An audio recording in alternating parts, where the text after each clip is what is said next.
Chapter 791 line_2. A roar that seemed full of mockery echoed, and after yet another day, the Noma's lion finally showed signs of retreat. This human possessed some ability. It couldn't kill him, so it simply decided not to. After all, in the end, he was just a tasty morsel. And for it, the forest always had plenty of food. Whoosh! Panting heavily, the young hero gradually began to feel exhausted. He discerned the lion's thoughts, but he truly had no means to stop them. How could one defeat such an impenetrable body, when as long as it breathed, no one could harm it? With a flicker in his eyes, the young hero suddenly seemed to remember something. Every being in the world was composed of body and soul, just like the person he wished to resurrect. And for wise beings, the soul was even more important, as it was the vessel carrying thoughts and reasoning. Yet there were exceptions in this world, like the deities and monsters on par with them. A god's soul and body were two halves of a whole, or divinity, was an expression of this duality. Mortals could extract a radiant substance from the extremities of spirit and body, then endure a baptism of rules, transforming into immortal beings. As for these monsters, they were somewhat different. Though Heracles did not fully understand, he perhaps could try to approach it from another angle. Bang! He put thought into action, and when the lion clashed with him once more, Heracles leapt up and seized its neck. As if moving a mountain, the young hero surveyed the surroundings, then selected a spot near a river. Dragging the demon, Heracles pulled it step by step into the water, pressing its head down. The Noma's lion struggled desperately, but the young hero's strength seemed limitless. In this struggle, it still fell on the losing side. Glug! Glug! Glug! Pressed beneath the water, the lion finally felt panic. It struggled valiantly, but its strength waned. If not for Lane's arrival, in the original myth, Athena had granted humans breath, thus gifting them with wisdom. Though the myth was somewhat biased for Chaos's demon, it indeed had a connection of sorts. Time ticked by, and the lion's struggles grew weaker, until a certain moment came when it lost all movement. Yet Heracles knew it was not dead. For such a demon, losing breath did not mean losing life. It merely temporarily lacked the ability to think, its mind shrouded in chaos. But that's enough. I can't kill you, so I'll let you bring about your own end. Dragging the lion's head out of the river, Heracles finally revealed a hint of fatigue, yet also a glimmer of triumphant joy. Though the Noma's lion's hide was impenetrable, this didn't mean it couldn't harm itself. Only if it was still conscious with the ability to think, could it prevent self-injury. But now, unconscious as it was, it could no longer stop Heracles. Slash! Gripping the lion's claw, Heracles drew it across its neck. This time, the impervious hide was rendered useless. Its claws cut through, and immediately, blood spurted forth like a fountain, drenching the young hero. Heracles hesitated briefly, ultimately not avoiding it. Because, as the old man had mentioned earlier, he could indeed feel the power contained within this blood. It was absorbed by Heracles, becoming a part of his own strength.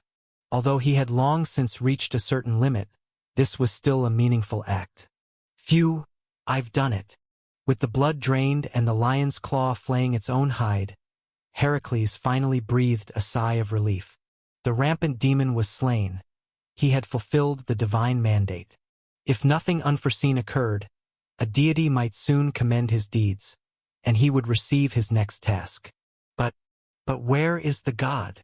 Waiting by the riverbank clearing for 3 days, Heracles had even begun to process the giant lion's hide. His original clothes had been badly eroded during the demon battle, and now he had a fresh set to wear. With new gear and invigorated strength, Heracles unexpectedly discovered, unlike his last departure from Eryxis, that the god of west wind seemed in no hurry to appear. Finally, after 3 days, seeing that no one arrived, Heracles had to rise. Perhaps the deity has his own affairs? Well then, it seems the death of the Noma's lion isn't that significant. Shrugging his shoulders, the young hero felt there was no need to waste any more time. He intended to follow the position the old man had left him to visit the forest tribe. After all, the god of West Wind had mentioned the Noma's lion was under the control of an evil god. Yet he had slain it, so where was the evil god now? He did not know, but Heracles was eager to find out. The tribe lived nearby, perhaps they would know something. Damn it! Where in the world has Heracles gone, and this forest? Isn't it a bit too vast? Invisible winds swept across the earth, bringing with them a rustling sound. Shortly after Heracles had slain the lion, Zephyrus had just passed by a riverbank. There lay a clearing as if born of destruction, appearing as though some battle had transpired. However, at this moment, the god of West Wind was clearly not in the mood to concern himself with these matters, caring only about the lost Heracles. In the beginning, the god of West Wind had paid no mind to this. After all, although he was still the god of West Wind, Zephyrus had long been the leader of the four great wind gods for many epochs. With the All-Father in eternal slumber and the Titan god Crius fallen into the abyss, he was the master of the winds on earth, contending only with Poseidon, the so-called Lord of Storms on the seas. To find a mere mortal, this should pose no challenge.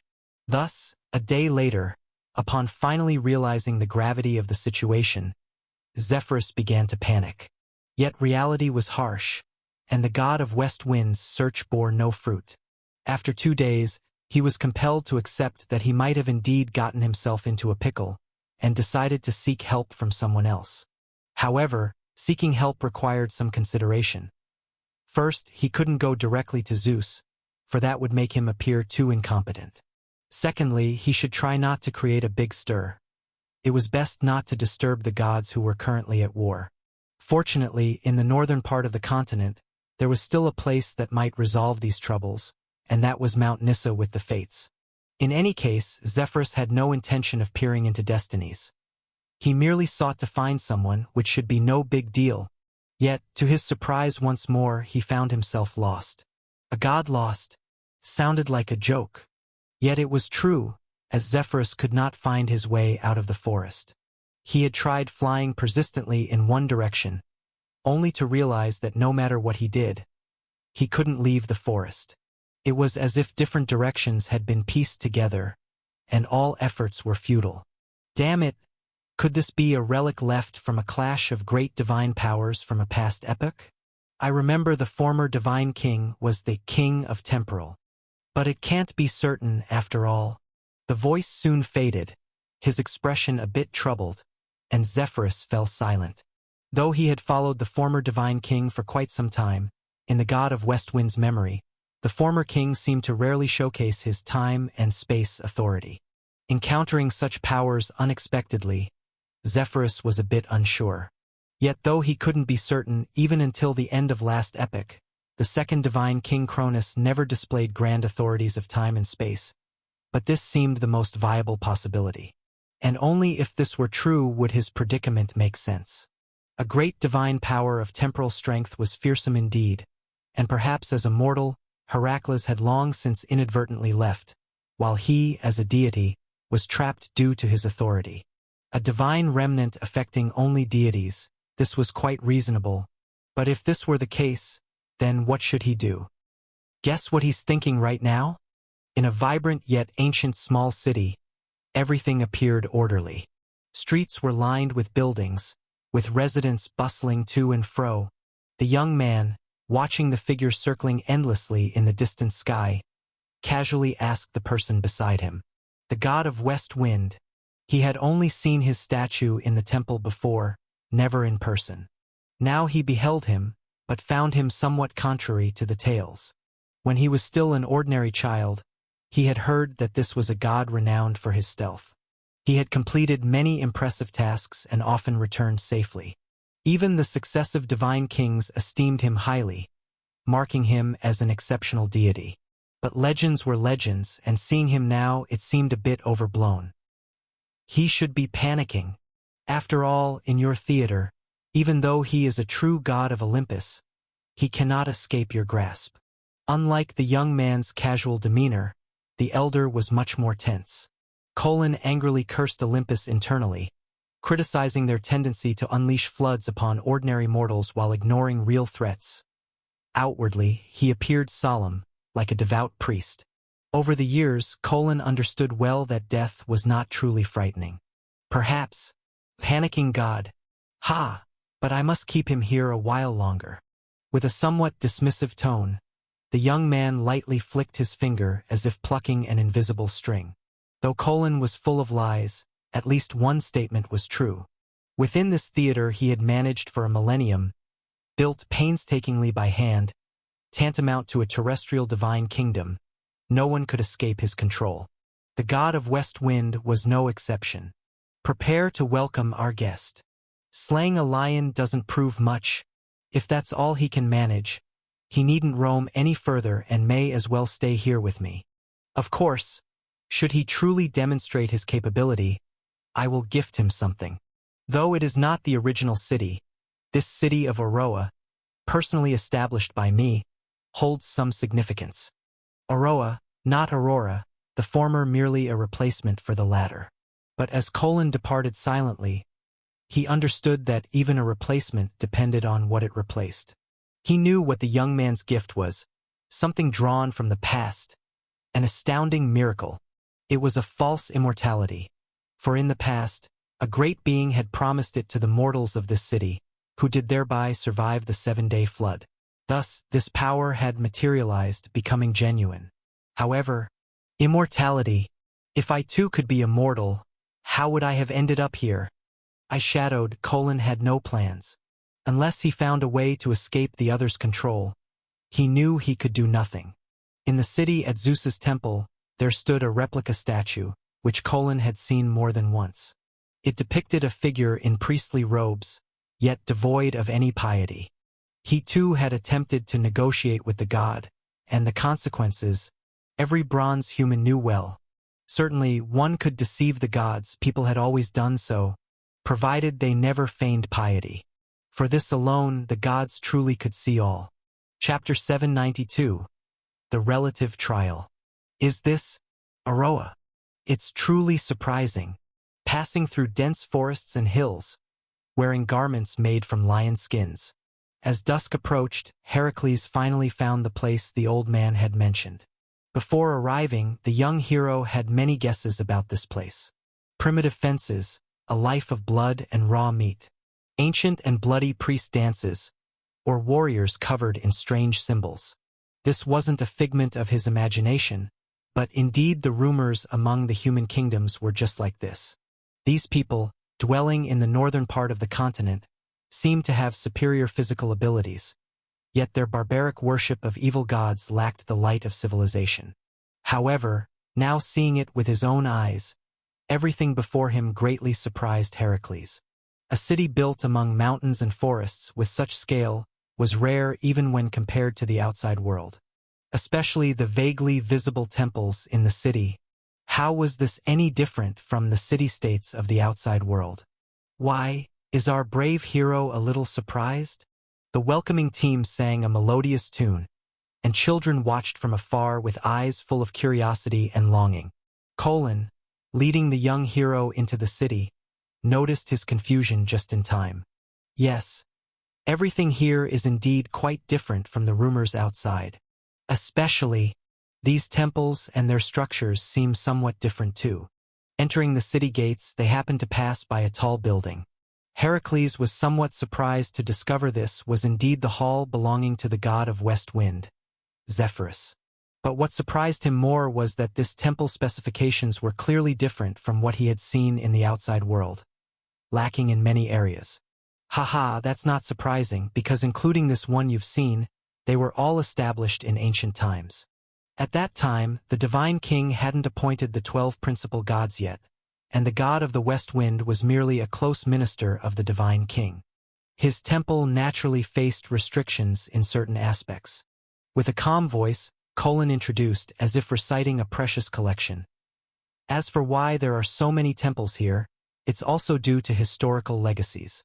From the very beginning, they were this way and have been passed down to today. They were like this from the beginning? With a slight shift in expression, Heracles was a bit surprised. In his mind, the era when the divine king appointed the principal gods seemed like a long time ago. He didn't even know if the fourth generation of humans was born at that time, or maybe they were, but there were no written records from that period. So this was actually a millennia-old city, built long ago, even more advanced than human kingdoms of the outside world at the time. These are all matters of ancient history, not worth mentioning. Dear hero from afar, I can narrate the history of this city to you later, but before that, please allow me to welcome you on behalf of the city's residents. You slew the giant lion that endangered the region, and everyone in the city is eager to hear your story. We have prepared a feast for you at the city's center, and we kindly ask you not to decline. All right. Although he still had many doubts, Heracles nodded in agreement. But before that, he asked a question that had been on his mind for a long time. Before coming to this forest, I heard many legends about the Noma's lion.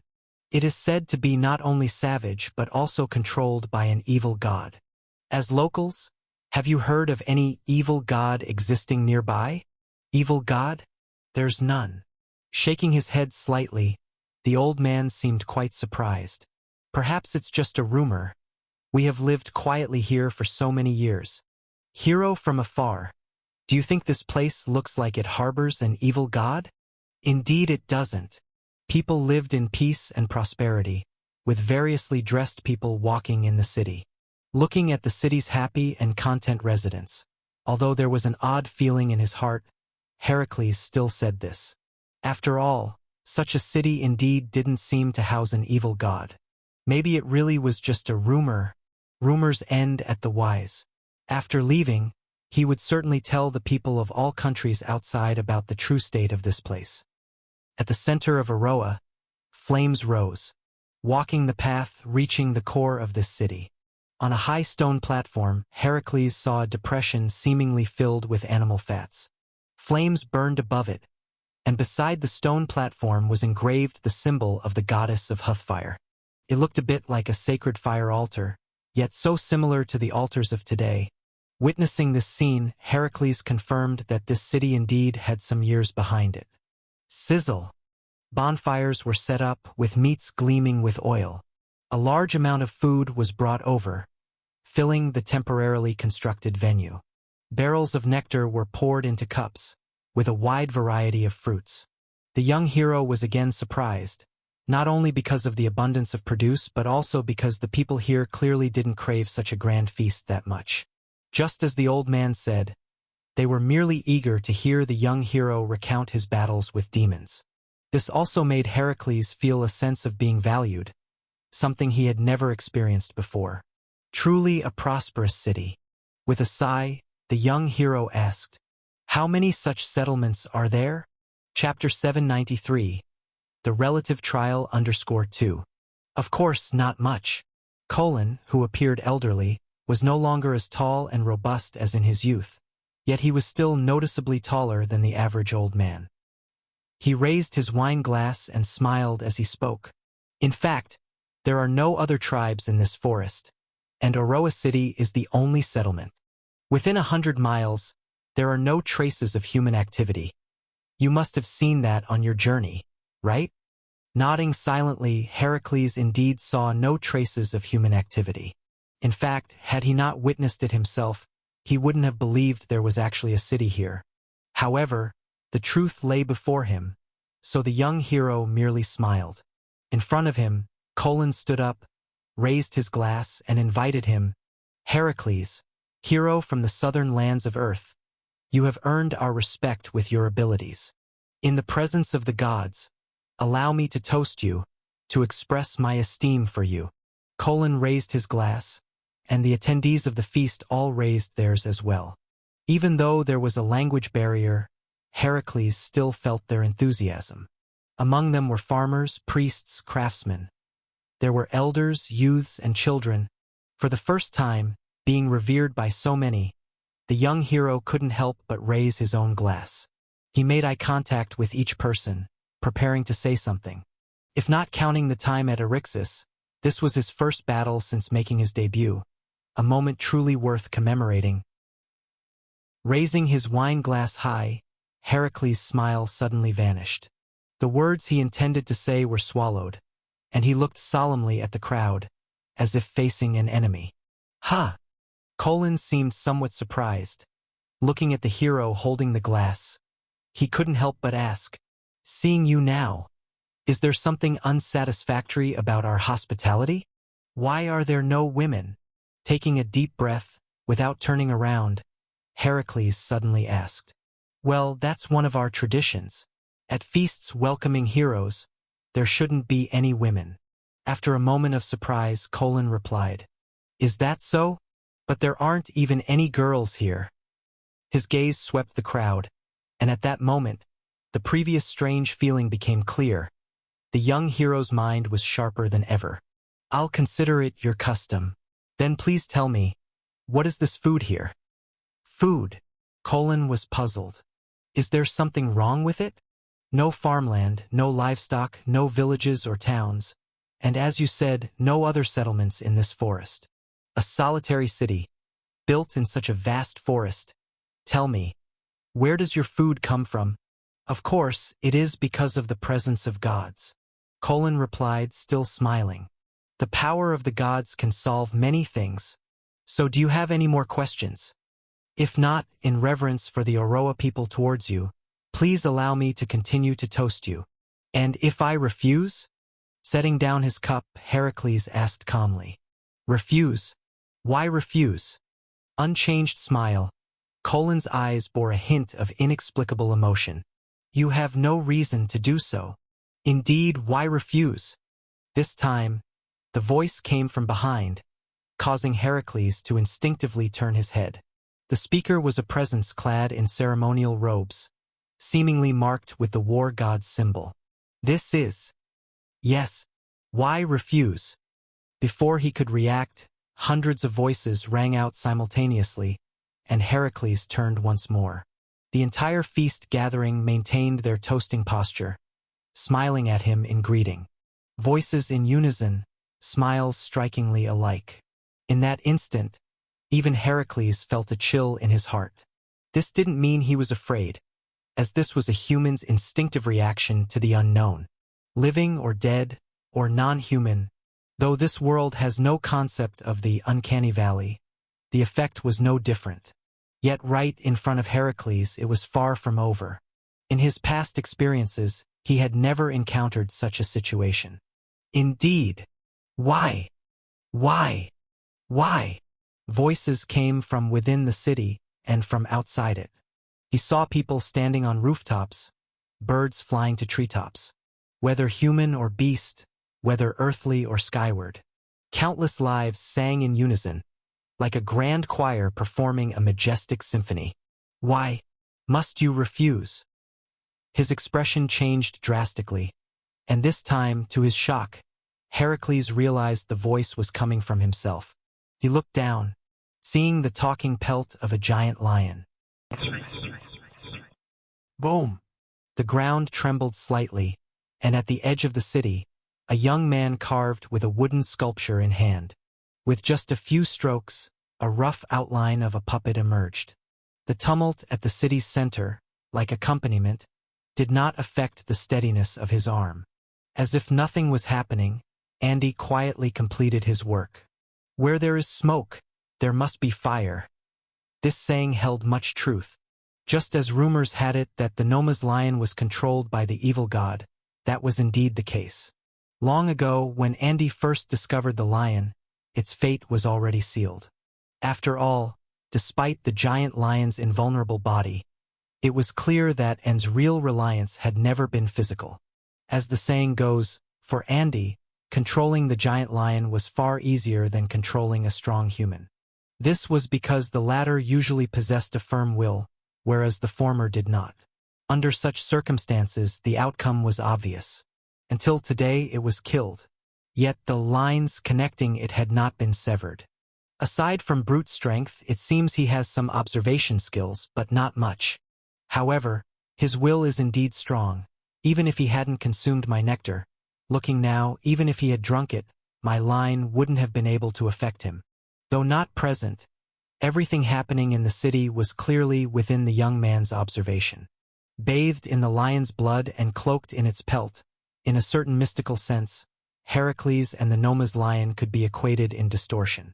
Therefore, the lines on the lion inhabited by Andy had the potential to change masters. But judging by the final result, although the young hero was somewhat lacking in caution, he did indeed have the ability to handle the trouble arising from being insufficiently cautious. Of course, this could also be because he had never encountered such bizarre means, unaware that simply bathing in the blood would lead to such consequences. Not bad. If he couldn't even resist my abilities, how could he accomplish what I couldn't? If he couldn't achieve what I wished to do, it would be better to stay here, replacing that lion, serving as my gatekeeper.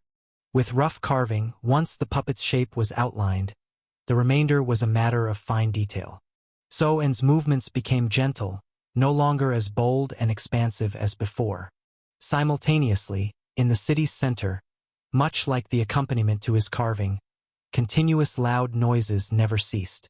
The young hero exerted his martial power to break free, attempting to discover the mastermind behind the scenes. Boom! Boom! Boom! The vibrations continued. An ever-growing aura of blood energy surged towards the sky. Though not yet comparable to divine power, it seemed far stronger than many demigods. Andy couldn't help but glance sideways, realizing this person was still quite young, and his potential hadn't been fully tapped. For a moment, the young man partially understood why a god followed Heracles. For a long time, the commotion in the city's center finally gradually subsided. Until a certain moment, low footsteps approached from afar, seemingly closing in on where Andy was. Chapter 794. Fellow Travelers. You've come. Without stopping his hand movements, Andy called out to the distant figure. At this moment, for some reason, his thoughts seemed a bit wandering. Ever since he stumbled and arrived at this point, this place became another home for him. But ultimately, he knew he would leave. He couldn't stay here forever. Just before leaving, Andy recalled the story Mr. Lane once told him about the prototype of this city, Aurora City of the Bronze Age. You've come. I have come. You shouldn't have come. But I still came. What a pity. What a pity. What are you pitying? I pity that you will die here today. Ha ha ha ha. Suddenly he laughed.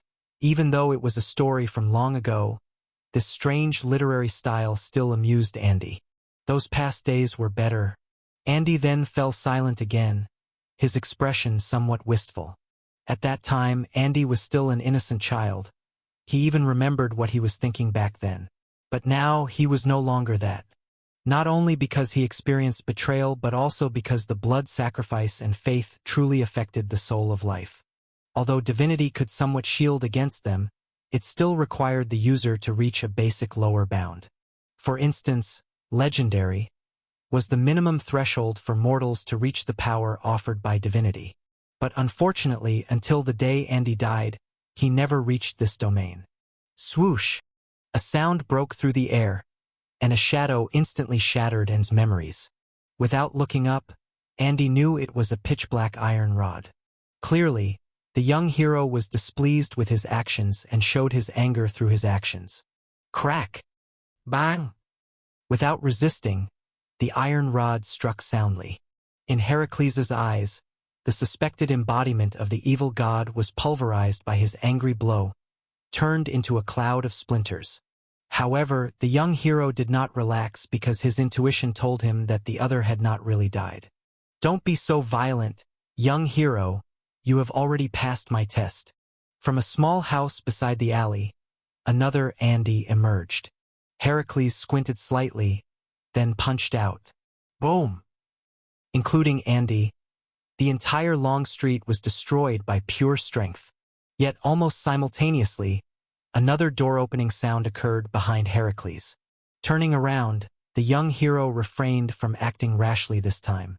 Looking at the third Andy, he had to admit that some things couldn't be solved by brute force. Who are you, the rumored northern evil god?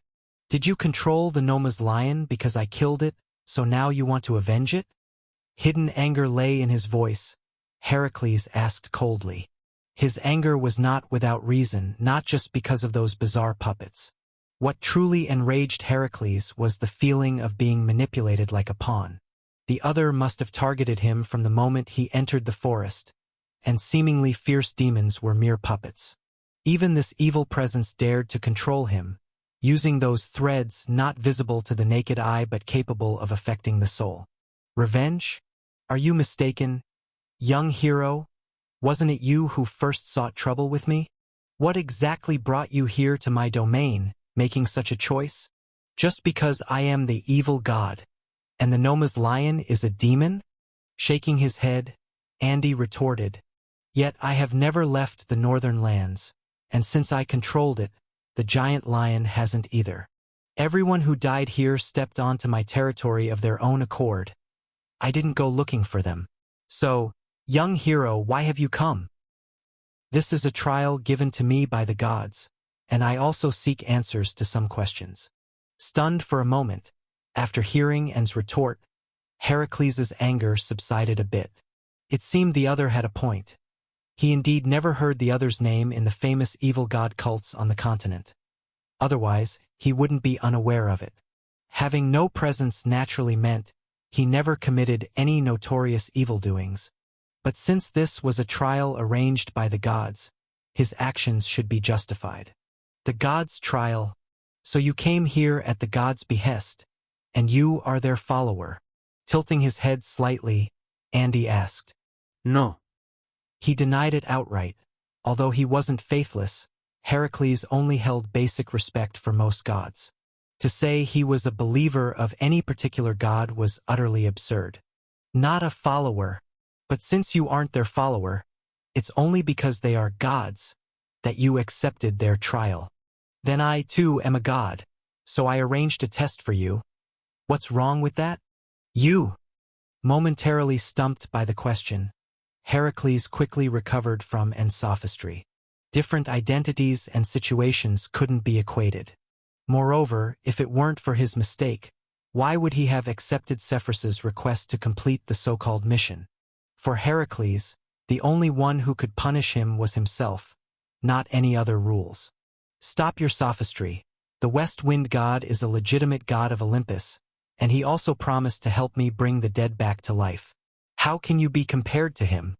Evil god, if you cannot give me a reasonable explanation today, I swear in the name of Heracles, I will make you pay. Heracles declared resolutely and unceremoniously. However, he didn't entirely reject Andy because of Zephyrus's so-called promise, but more so because of the traditional belief. Like how the continent's various nations generally did not recognize the Silvermoon City as the same race and saw maritime nations as somewhat different, they likewise did not regard the northern barbarians as the same. Therefore, in their eyes, the so-called evil god partly felt like how they viewed foreign deities. So Heracles didn't think his actions were inappropriate. Moreover, whether they were the gods of Olympus or the evil gods, they seemed to value mortal faith. Though the young hero didn't believe he could kill a god, he was unafraid if it only meant destroying everything they had in the mortal world. No one could control his fate, not even the gods. So this is what you want. Quietly uttering these words at this moment, Andy found it somewhat coincidental. Chapter 795 Travelers _2. So he longed for the miracle of resurrection. Did he? If there were any place in this world that could bring the dead back to life, where would be more suitable than the spirit realm? And the answers I seek can be found there as well. Heracles, an evil god or a true god, is only different in terms of strength. The so-called true gods destroyed an epoch of humanity, while I have never even set foot in the kingdom where you grew up. Modern humans have long forgotten that the once Bronze Age also established a glorious civilization. The so-called barbarians of the North possess stronger physiques. Do you really think it's because of evil rituals? That's just a lie. The truth is that their bloodline is closer to the original life. As for the things promised to you by the so-called Olympian deity, I can help you accomplish them with a viable plan. The natural abilities of humanity deteriorate from generation to generation because of the source from which they originate. Recalling the stories he'd heard and the sights he'd seen over the millennia, Andy continued speaking. Heracles, I don't know who you want to resurrect, but I can assure you that all living beings are reincarnated through the well of reincarnation, which also records the traces of all life in existence. As long as you can find it, extract the corresponding life traces, and then find the legendary high-level divine artifact, Splatter Mirror, that governs space. You can find the soul traces of any mortal in this world. Then you just need to use this as a medium, guide it, and make him drink the water from the well of reincarnation that symbolizes life, and he will be able to be reborn and come into this world again. Spirit Realm. Again, the Spirit Realm. Upon hearing the name of the Spirit Realm for the third time, Heracles finally stopped doubting this point. Scholars of Athens, true gods of Olympus, and evil gods rejected by mainstream culture all believed that resurrection could only be completed in the spirit realm. Thus, it was clear that although their methods were different, at least on this point, there should be no problem. And immortality? Instinctively he asked, but Heracles immediately remembered that they were supposed to be enemies at that moment. But before him, Andy did not mind. He only shook his head to indicate he didn't know. If it's just longevity, then the water from the well of reincarnation itself has such power. It can free drinkers from the shackles of life and death, granting them nearly endless vitality. If you could take a sip, you would also gain a long life. But immortality, that I do not understand. Simply being difficult to kill, like the Noma's lion's impenetrable body, could be considered a form of it. But true immortality, that is not within my realm of knowledge. I can only offer you the chance to experience it yourself. Experience it myself? Yes, I can give you the opportunity to try, but when you decide to do so is up to you. Consider it my reward for completing my test, and we will write off any grudges between us. What do you think? Eyeing the evil god before him, Heracles finally nodded his head. In truth, he himself did not know what true immortality was like. Since the other offered him the chance to experience it, he might as well give it a try. Moreover, as they could not harm each other, and he had not truly lost anything, such an outcome was acceptable. However, his wariness did not wane in the slightest, especially since he did not yet know the other's purpose. As you say, I can let bygones be bygones, but as for you, god of the alien clan, what is the purpose of your so-called test? God of the alien clan, you say? Seeing Heracles' hostility diminish at last, Andy gave a slight smile and returned to his initial spot, searching the rubble for a carved wooden figurine from before. He took out a carving knife, resuming his unfinished work. My idea is simple, which is to choose a companion for myself. A companion? Yes. With a slight nod, Andy did not hide his intentions. There was a touch of admiration in his tone, for Heracles indeed met his requirements well. Just as you seek the secrets of immortality and embark on your journey, I too have things I wish to discover. Yet most of the secrets in this world are hidden behind the scenes, only found in a few places, and the spirit realm is one of them. But as you can see, although I have many special means, even making the Olympian gods falter here, it doesn't mean I can directly defeat some formidable enemies. So I wish to find a companion, someone with exceptional abilities. Though we may journey with different goals, at least we share a common path. But I do not trust you, nor am I at ease traveling with a stranger. Heracles spoke bluntly, not hiding his mistrust. Yet Andy was prepared for this, as he himself did not quite trust this young man he had only recently met. Let us sign a contract, witnessed by the great will of the ancient spirit world. On our journey, we shall not harm each other. You provide the force, and I will tell you things beyond power. What do you think? Extending his hand to produce a sheet of transparent paper, the young man solemnly inquired. All right.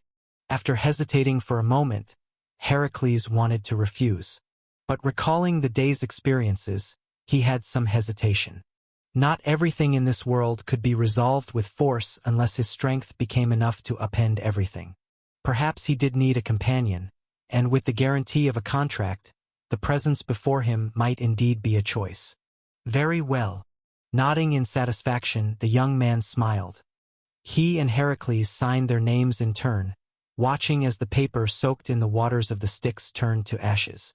From then on, for a certain period, they would be companions. And so the young man fumbled about, pulling out a small golden box. "What is this?"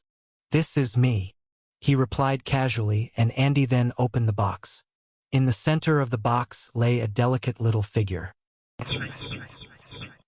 Sunset and sunrise, above the unnamed forest, the god of west wind spun madly in the sky. It had been days since he lost his way, yet progress remained elusive. At this moment, he considered whether to employ some extreme measures. Trapped in a small forest for so long without finding a way out, Zephyrus felt his mood inevitably becoming irritable. Until another night passed, and the patience of the god of west wind was about to run out. If nothing else worked, he would have to admit his mistake. There was no other way. Yet just as Zephyrus, in resignation, prepared to directly inform Zeus, he suddenly detected a familiar aura. Though distant, it was faint but distinct, almost identical to what he had been seeking all along. Is it Heracles? His expression shifted, and joy spread across his face. Zephyrus immediately flew toward the source of the aura. After all this time, he finally found him. Just a bit more and he would have given up, but in the end, the issue was resolved. Indeed, his luck remained as good as ever. In crucial moments, he could always solve the troubles he encountered. Chapter 796, Nine-Headed Snake. Swoosh. In Aroa City, he watched in disbelief as the residents he had killed earlier once again filled the streets, busy repairing the damaged houses. The old man who was the first to be killed even had the time to apologize to the young hero, stating he never intended to deceive. Clearly, for all the lives in this city, the material body was merely a vessel, and dying 1,000 times over held no real significance. If he could not destroy the spirits, controlled by and strings, they were alternative undying beings. Witnessing this, Heracles felt his knowledge was indeed lacking, even against a lesser-known evil god. He had no solution.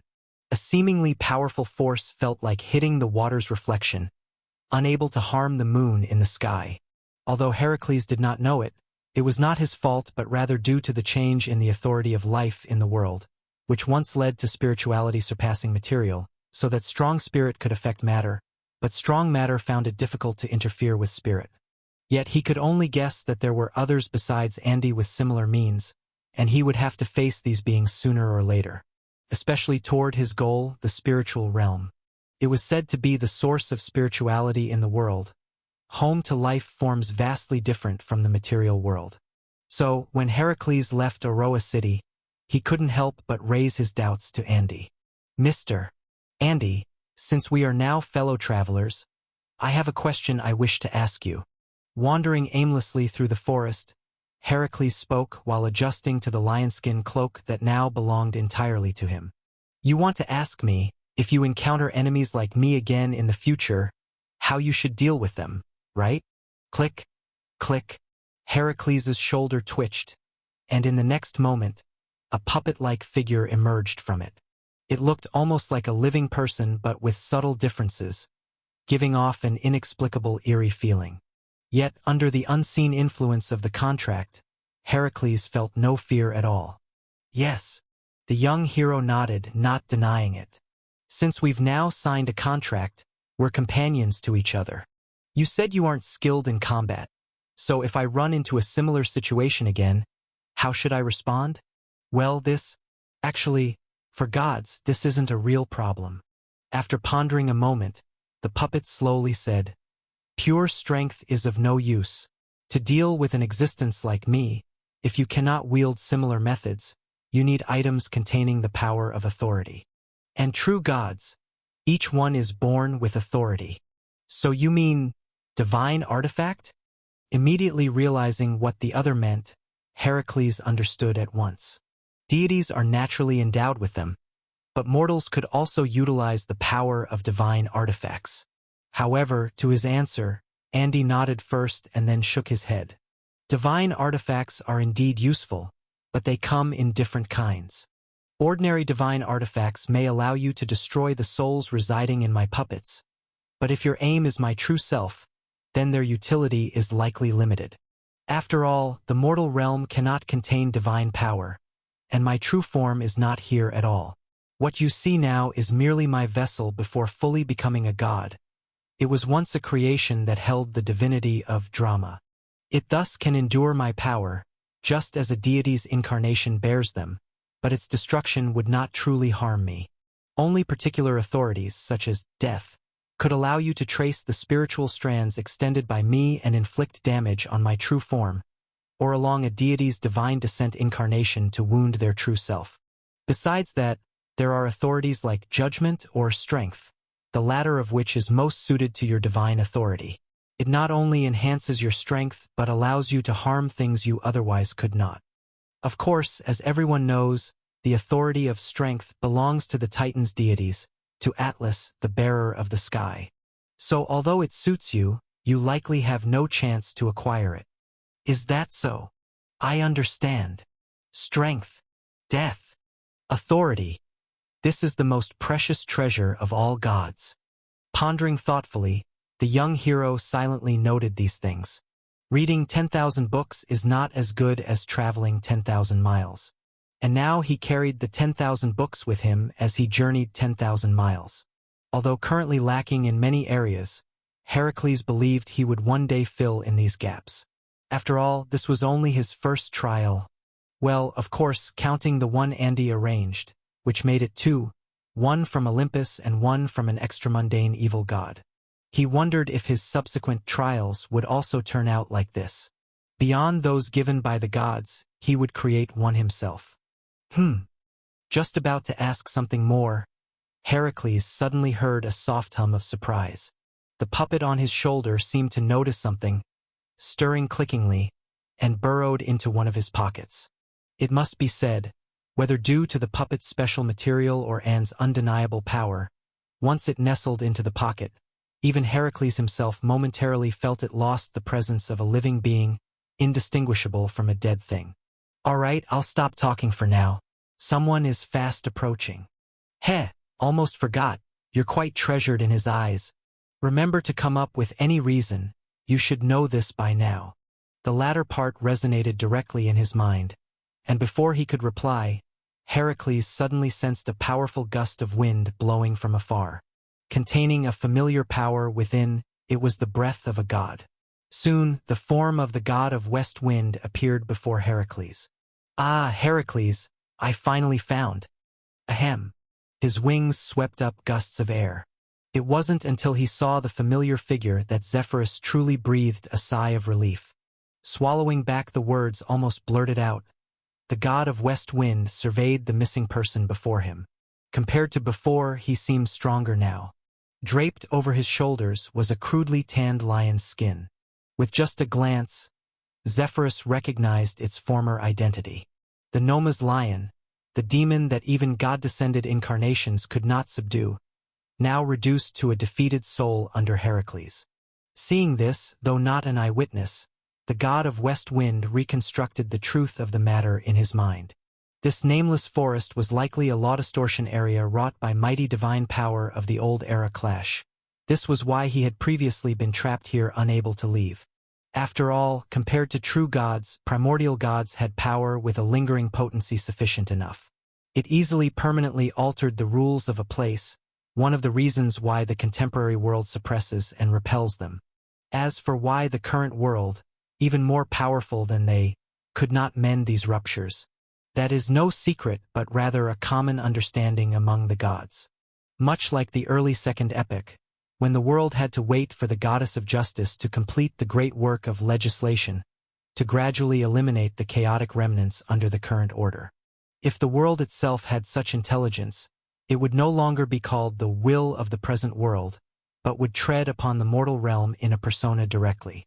Returning to the topic, regardless of how this place was formed, as a result, these abnormal law phenomena were likely exploited by the evil god behind the demons here, making it a protective shield against the gods. But the opponent had never imagined that one so powerful a demigod would come. Even with an abnormal law, its reaction when facing the target was different. Therefore, compared to his own situation, Heracles was entirely unaffected. He found his target directly and slew the demon here. With the demon's death, the forest's aberrations vanished accordingly. Thus, although he had looked for a long time earlier to no avail, he now found him easily. It should roughly be like that. Still curious about the exact process, but as a god, Zephyrus wasn't keen on displaying his ignorance, especially before Heracles. Although the time spent together was short, he was well aware of the young man's potential. Heracles willingly submitted to orders, which allowed him to command. However, if one day he would no longer be willing, then perhaps even the god of West Wind could do nothing with him. Thus, before the young hero, Zephyrus merely coughed lightly and acted as if everything was within his grasp. Heracles, it seems you've successfully completed the task I assigned to you. The evil demon has died at your hands. From now on, the northern people will no longer suffer from its ravages. You have done well. It's what I should do. The young hero shook his head, speaking after a moment of silence. Regardless of anything else, you have done your part for the people of the north. From today, your name will also be known in the mortal realm. Even though it was a good deed performed for atonement, yet Olympus and the gods won't misappropriate your merits. Nodding with satisfaction at the young man's reaction, Zephyrus felt that his conjectures were indeed correct. He had no clue what had just transpired, nor that this place was a perilous zone where even true gods could get trapped. He only knew he had completed his task, seeing himself before him immediately after. As you can see, Heracles, you have completed the second task I gave you, and very successfully at that. But, young hero, you cannot stop now. In this world, evil demons are everywhere, and those unwilling to submit to the gods abound as well. What you have done now is merely a trivial beginning. To fully atone for your kinslaying sins, you need to keep moving forward. Although the first two tasks had their share of mishaps, the results were always satisfying. Accordingly, following his initial plan, Zephyrus pronounced the third trial. Go south, past the mountains and great rivers, head to the southland filled with mists and marshes. There you will find the Hydra, offspring of the king of all monsters, a demon far more troublesome than the Noma's lion. For the past millennia, it has devoured fields, ravaged people and beasts, destroyed cities. The venom it exudes has claimed thousands of lives, turning fields into swamps wherever it passed. It is the nine-headed demon, a monster with boundless life. It inherited Typhon's bloodline and consumed the divine blood of the goddess of life fallen to the mortal realm. Your third task is to eliminate it, and let this evil demon become a mere embellishment in your legendary life. Invisible currents swirled up branches and petals from the ground, forming a tableau in midair. Heracles immediately saw the demon in the god's words, the nine-headed Hydra. He had heard of its name, a demon ravaging the southern water systems of the continent. It possessed what could be called the world's most potent venom, capable of inflicting unimaginable pain even on the undying gods. Because of this, the gods dreaded it, but this was not the Hydra's unbridled reliance. Its true strength lied in its so-called undying life. The Hydra had 9 heads, of which 8 could be severed, but the core one was immortal and unbreakable. As long as that one remained, the other 8 would regenerate continuously under the demon's formidable body. The war god had once attempted to confront it, but gods within the mortal realm were fundamentally not its match. Lacking divine power to rely on, he could not do anything about this formidable demonic monster. The nine-headed demon, I will kill it. His eyes flickered southeast. Heracles remembered that Silver Moon City should lie there. He wondered if he would have a chance to visit. He thought the new acquaintance Andy would find a way. Very well, Heracles. I witness your bravery, and the gods will be watching over you. Smiling approvingly, Zephyrus contemplated a bit more. Although losing track of him earlier wasn't his fault, it was mainly due to the enemy's cunning and unfavorable sight circumstances. Yet one must always learn from past mistakes. What if something similar happened again? He ought to prepare in advance. Thus, the god of west wind pulled out a feather from his body, bestowing upon it the blessing of the wind. To aid you in your mission and as a reward for your courage. Heracles, I give this to you. It will let the formless wind favor you and heed your call. The journey is long. May it assist you. I await your success on Mount Olympus. Returning to Olympus was, of course, untrue, but watching Heracles accept his gift, Zephyrus felt this should ensure everything was secure this time. With the mark he left, no matter where he ventured next, he could trace that connection to pinpoint his location, preventing another incident like this one. Chapter 797 Dionysus. The autumn days gradually came to an end, and the weather turned cold. In the northern regions of the mortal realm, snowflakes had begun to fall, and the beasts started to hide away. However, the winds of the mortal realm clearly did not reach the palaces in the sky, nor did the earthly chill affect the beautiful scenery of the home of the gods. On Mount Olympus, the divine king drank a cup of fine wine and gazed down upon the mortal realm from the summit.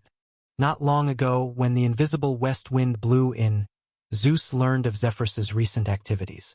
In a letter, the divine king's close minister described the results of his work during this period and highly praised the strength of the Zeus bloodline. For thousands of years, demigods born in the mortal realm were not uncommon. Although most of them arose due to their initial mixed blood of divine persons, their abilities were not particularly strong and often lacked notable achievements in battle. But no matter what, a divine child is a divine child, and the talents displayed by Heracles were unique among them. Moreover, compared to others, he still had much room for improvement. Even with the god of the west wind's eye power, it was far from seeing his limits. So Zephyrus wrote extensively in the letter to the divine king, expressing his respect for the divine king and the heavenly empress.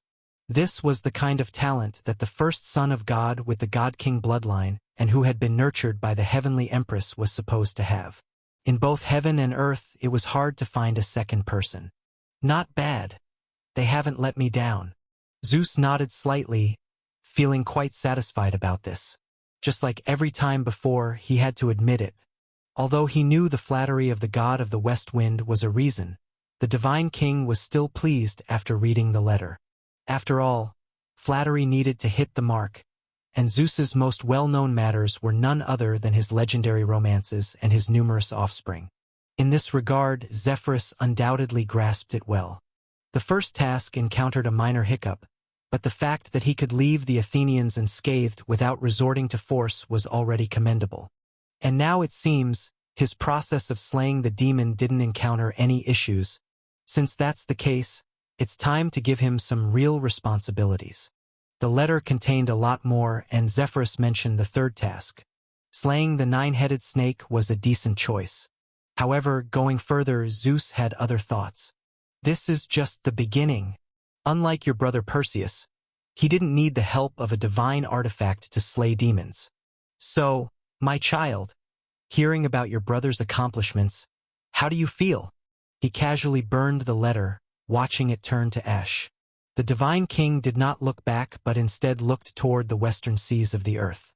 Once, Mount Othrys supported the sky, but now the fulcrum of heaven and earth was divided. To the east was Olympus and the western sky-supporting giant. Standing on the mountain's peak with Zeus's eye power, even from afar, he could still barely see the unyielding deities from centuries past. Still glaring angrily at the Mount of the Gods, still glaring at the so-called traitors, the remnants of an old era. It truly had been so long, and Zeus's patience was finally nearing its end. No one was indispensable, not even Atlas. Strong and suitable as he was, supporting the sky was not solely his task. For Heracles, of course, I'm pleased with his achievements, father. It's just a pity that I can't measure up to him, to serve you as he does. A voice, youthful and vibrant, interrupted the divine king's thoughts.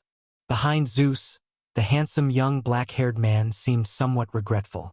Yet despite that, his tone was quite relaxed, as if the world's suffering was nothing to him. He, Dionysus, my child, you have always been so joyful. Zeus shook his head with a smile, feeling a bit helpless. He wasn't sure if his situation had anything to do with himself. Perhaps this was also a part of the Divine King's destiny? But regardless, Zeus did not allow this news to leak. "Ha! Whether I'm happy or not, my dear father, the life of a god is short, so one must enjoy it while they can. Hey, as you see, since I cannot change fate, I might as well enjoy it." Lifting a bottle of wine from the table, the young man behind Zeus took several large gulps. Perhaps born with it, Dionysus had always had an immense interest in nectar since he could remember.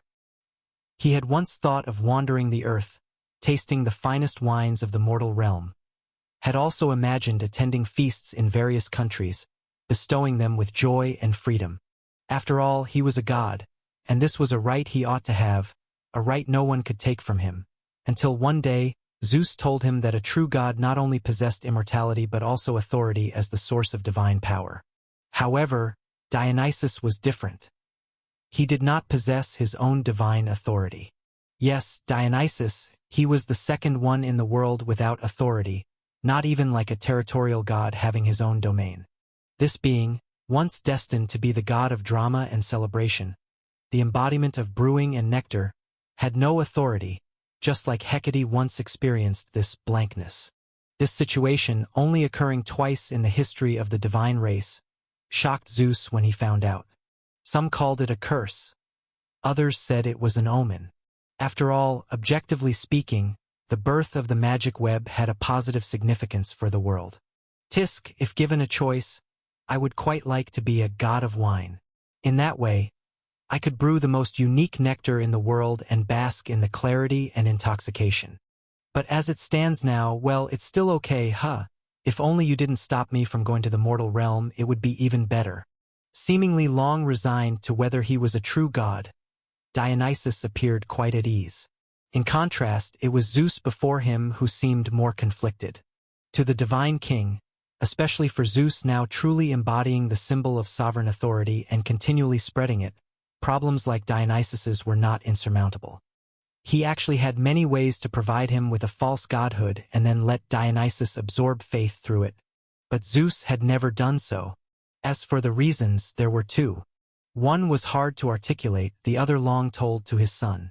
"Child, your condition is not unique. In the last epoch, there was someone like you, but now she is the renowned goddess of the magic net. Even the all-gods rely on her power to spread faith and distribute divine arts. Without her aid, they might exhaust themselves and still fail. You, too, can be like her. You'll have the chance." It's said like that, as long as one lives long enough, opportunities will always come. So I will wait until that chance arrives. Right now, I just wish to wander in the mortal realm, rather than stay on the Mount of the Gods, looking at this unchanging scenery. With a chuckle, the handsome deity sat directly on the table. It wasn't the first time he'd made such a request, but Zeus had never agreed to him, and this time seemed likely no exception. Dionysus understood this, for as a god without divine power and authority, he might not even be able to ensure his safety in the mortal realm. Remaining on the Mount of the Gods was an inevitable choice, yet unexpectedly, Zeus did not immediately refuse him this time. After a moment of silence, not knowing what crossed his mind, the divine king turned to look at his offspring. No godhood, like Hecate. At that moment, Zeus seemed to make a decision. "Dionysus, do you really wish to go to the mortal realm? Of course, it's much more interesting than the Mount of the Gods." Such a formal address made Dionysus instinctively a bit more serious. Not that it was much, for his innate freedom soon returned to grant him a carefree smile. He didn't understand why Zeus reacted differently, but since he asked, Dionysus nodded and agreed. "Is that so? In that case, go then. I won't stop you anymore, and I'll even give you more." Zeus turned, meeting the incredulous eyes of Dionysus with calm speech. "Was it strange? If this is what you ask for, then I will grant you this opportunity. Moreover, I will give you more.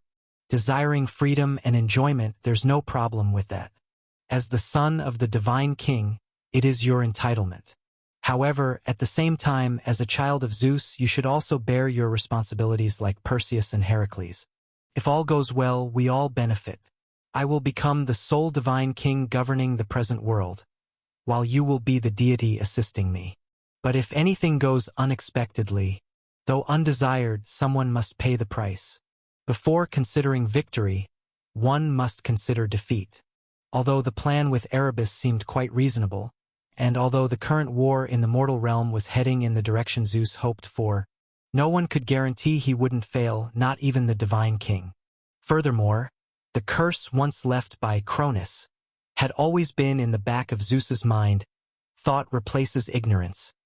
His decision to allow the gods to act against Athens, even secretly fanning the flames, wasn't without this reason. My child, did you know?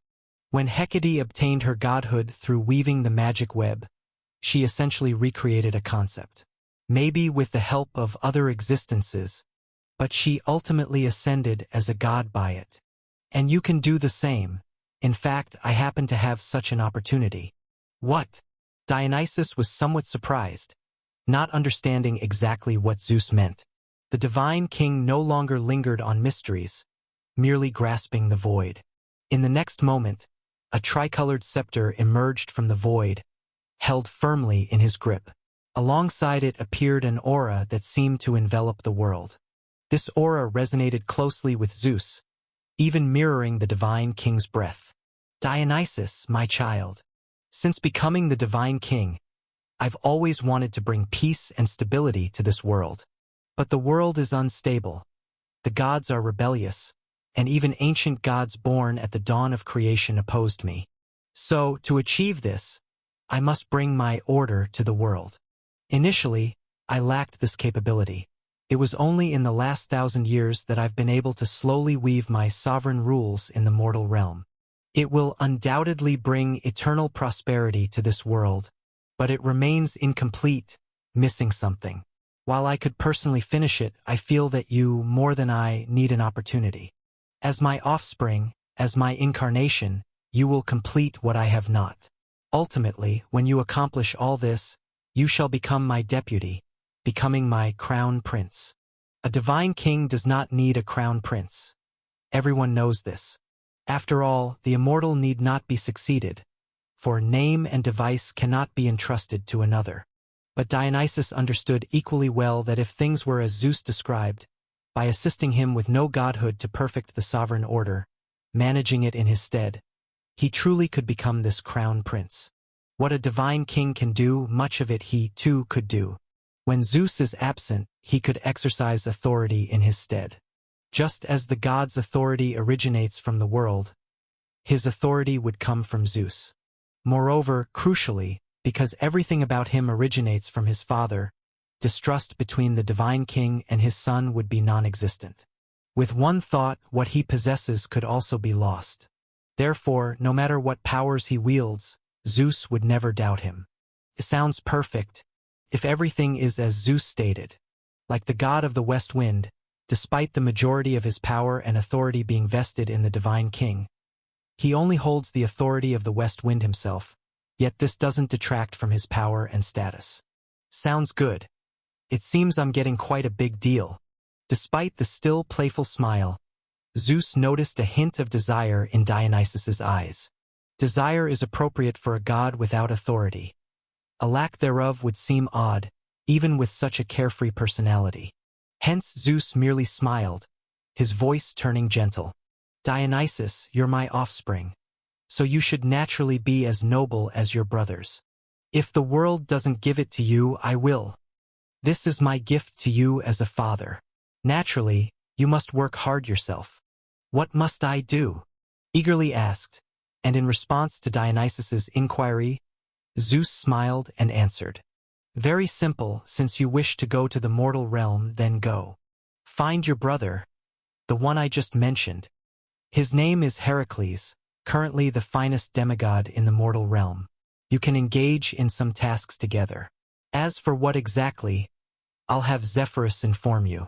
You will achieve great things together, leaving a name in this world. Without questioning, Dionysus readily agreed. Even not counting potential benefits, merely the opportunity to visit the mortal realm was reason enough that he saw no reason for refusal. Seeing Dionysus agree so swiftly, Zeus, though unsure whether he truly had no doubts, did not consider it a problem. After all, this was insurance for the worst-case scenario which would likely never be needed. As long as nothing unexpected occurred, it indeed was merely an advantage. He would, in the future, become the archdeity of the Olympic divine court, his nominal heir. Moreover, ultimately Dionysus grew up beside him, and Zeus didn't believe him to be scheming. Besides, what waves could a god without godhood possibly stir? Very well. Now I have my fallback. Therefore I can become even bolder. Nodding slightly, despite Zeus feeling that he could conquer destiny, making more preparations was never a bad thing. Unfortunately, no one could appreciate the highlight of his life. The whereabouts of Cronus remained unknown. No one knew where he had gone. If one day when I unite the mortal realm, I could see him again, I'd truly want to ask him, "You left comments for each of us. When faced with the exam paper I've given you, what do you think of it?" Setting aside strength, merely considering his accomplishments as the divine king, Zeus believed no one could compare. If Uranus hadn't been born early, there would have been no chance for him to wield paternal authority. His father merely followed a routine, failing miserably against destiny. He alone was different. He established the divine court, perfected the world's order, even gaining recognition from worldly laws for his deeds. No matter how many critiqued his morality, none could deny his achievements. History is written by the victors. Typhon proved it, and so shall I. With a calm expression, Zeus was uninterested in outsiders' misunderstandings of him. As long as he remained the divine king, in millennia to come, the myriad events of this world would merely be embellishments to his success. Chapter 798. Kandania and Meng-I.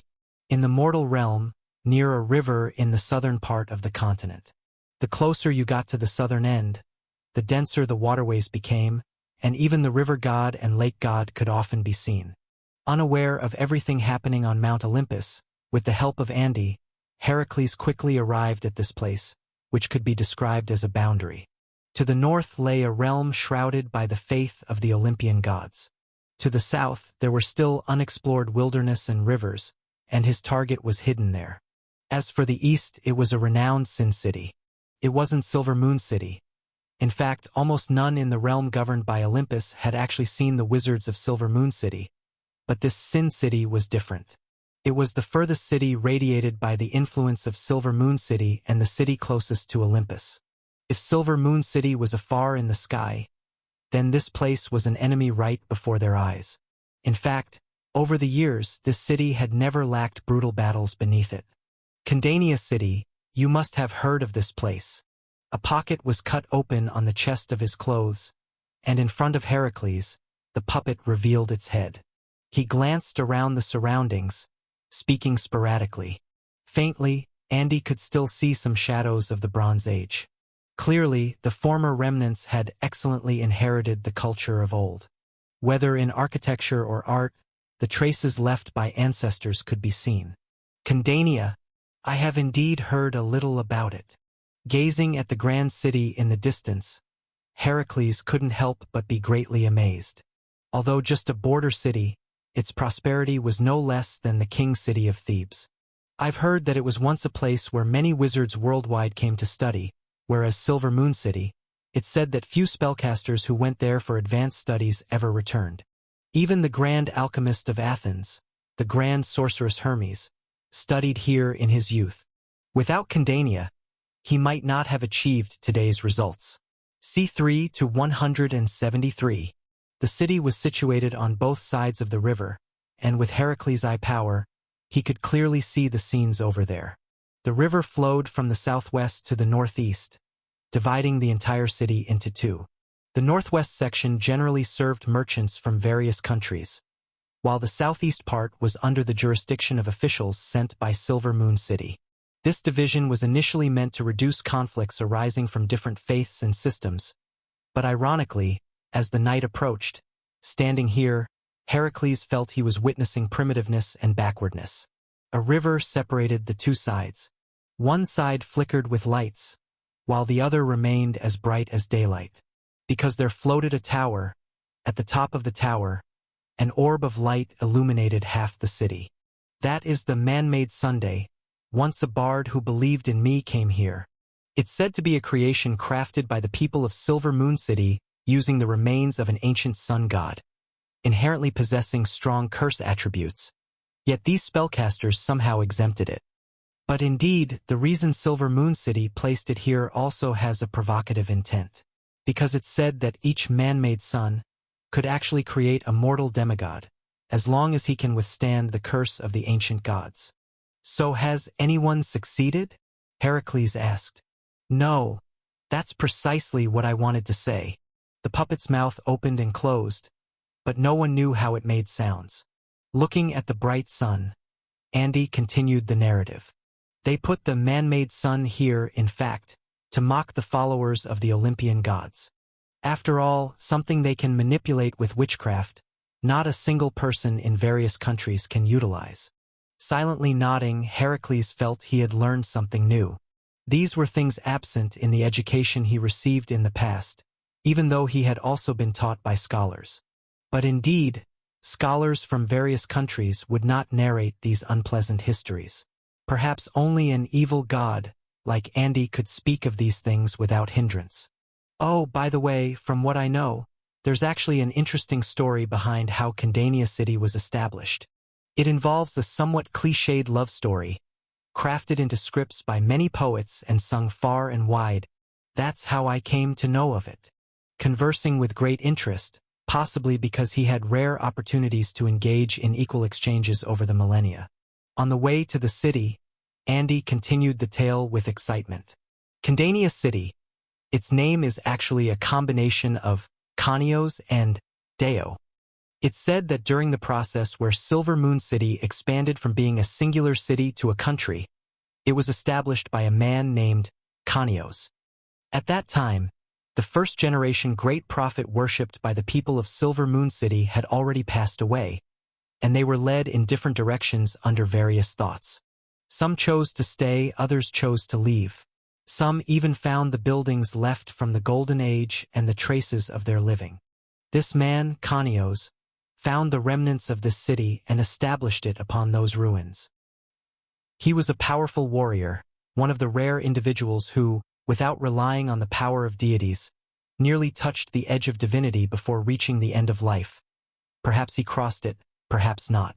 After all, relying on divine blood is both a shackle at a certain stage and the greatest aid before becoming a demigod.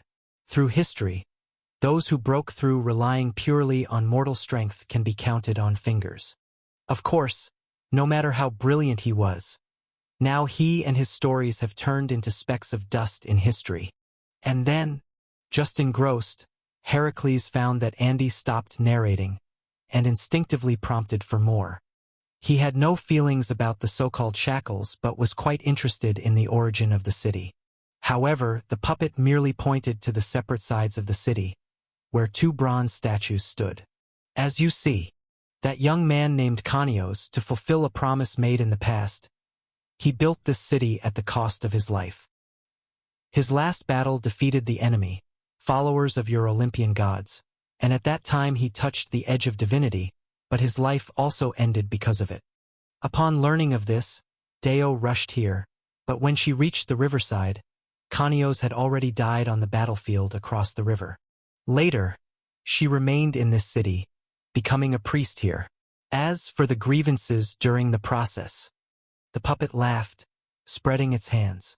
There are many versions of the poems, and more than one script. But as for which one is true, I don't know, perhaps none of them are true. Nonetheless, from then on, the city has been named after the two of them, and the legacy continued to this day. See 3-145/147. I see. Establishing a city for a promise. Indeed an interesting story. Compared to the city itself and the heroic feats of Khanios, Heracles did not perceive Deo's significance, as he had never experienced so-called love. Even separation through life and death, upon learning that people could be resurrected, didn't concern him much. He merely remarked, and then walked towards the city gate. At least from this story, the grievances between Silver Moon City and the territories of Olympus truly had deep roots. Condania City had no guards or inspections, perhaps owing to confidence or perhaps due to covert means. Heracles easily entered the city. He came here partly to understand Silver Moon City closely, as it was akin to a mysterious forbidden zone for the various countries. Another part was to track down the nine-headed sea demon Hydra. Unlike the Noma's lion under End's control, the nine-headed sea demon wasn't a lifeless entity and wouldn't stubbornly stay in one place. Huff! Gentlemen, have you heard of the nine-headed snake demon? After settling in a random spot, Heracles began to gather information. How to deal with Silver Moon City was a matter for later. The immediate priority was to kill Hydra. This was something Andy could actually handle. As one of the sources of the bard profession of the age, over 1,000 years, he knew not how much information he'd acquired. Yet, since this was Heracles' trial, while Andy had no qualms in assisting, he preferred Heracles handle such trivial matters himself. Heracles had no objections to this, as he didn't find gathering information particularly difficult. However, after half a day, he had to admit he underestimated the difficulty of the task. I am Heracles from Thebes, here on a mission to slay demons. If you have any relevant information, please tell me. I'm willing to reward you for it. But if you try to fool me with lies, I'm not to be trifled with. By the time he finished speaking, it was unclear if his face was a bit flushed or darkened. In the pocket on Heracles' chest, Andy shifted at a timely manner. The young hero was not lacking in wisdom, yet he was unwittingly tricked once. Had Andy not indicated that the so-called sea monster address he got was likely false, he might have foolishly sought it out. Nine-headed sea demon Hydra? Name somewhat differed, but it was clearly due to regional accent differences. Regarding the elderly man before him, Heracles nodded affirmatively. It's the one. Do you three know its whereabouts? The leading elder hesitated, studying the hero before him. The god of West Wind spoke no lie. He had indeed spread the news of Heracles' feat of slaying the giant lion. Nonetheless, the dissemination of news required time, and events occurring in the north couldn't possibly spread to the continent's south in such a short duration. Hence, Heracles' name was unknown, and the elder merely shook his head. I know where Hydra is, but I can't tell you. Young man, many have aspired to accomplish great things and gain fame like you, yet their ends weren't good. Some died, some barely escaped, but suffered the torment of the nine-headed sea demon's poison blood for life. You'd better return where you came from. This isn't your mission. Sir, merely because others cannot do it, doesn't mean I can't. I am the son of a divine person, guided by deities to come here and slay the demon. Encountering finally an elder who seemed to know something, Heracles was naturally unwilling to let go. He immediately revealed his origins, as few dared to joke about the gods. Hearing this, the elder was visibly stunned. He again scrutinized the young hero, then sighed. Young man, I don't know if you truly possess the capability. However, if you wish to go, let me accompany you. To be frank, the reason I know Hydra is because I have a grudge against it. All three of my children were taken by it, and their whereabouts remain unknown. Our village's people perished due to it, only I was spared for being away then. Given you truly intend to confront it, let me guide you. If we succeed, I too can avenge the great wrong. If you fail, let me die along with them. The elder's words halted the refusal on Heracles' lips. With such a grudge, it was quite rational for him to choose the same path. Although he might not be able to protect the elder during battle, the elder had expressed a resolution for death, so how could he refuse? All right, sir. I can take you along. By the way, how should I address you? My name is Meng Yi.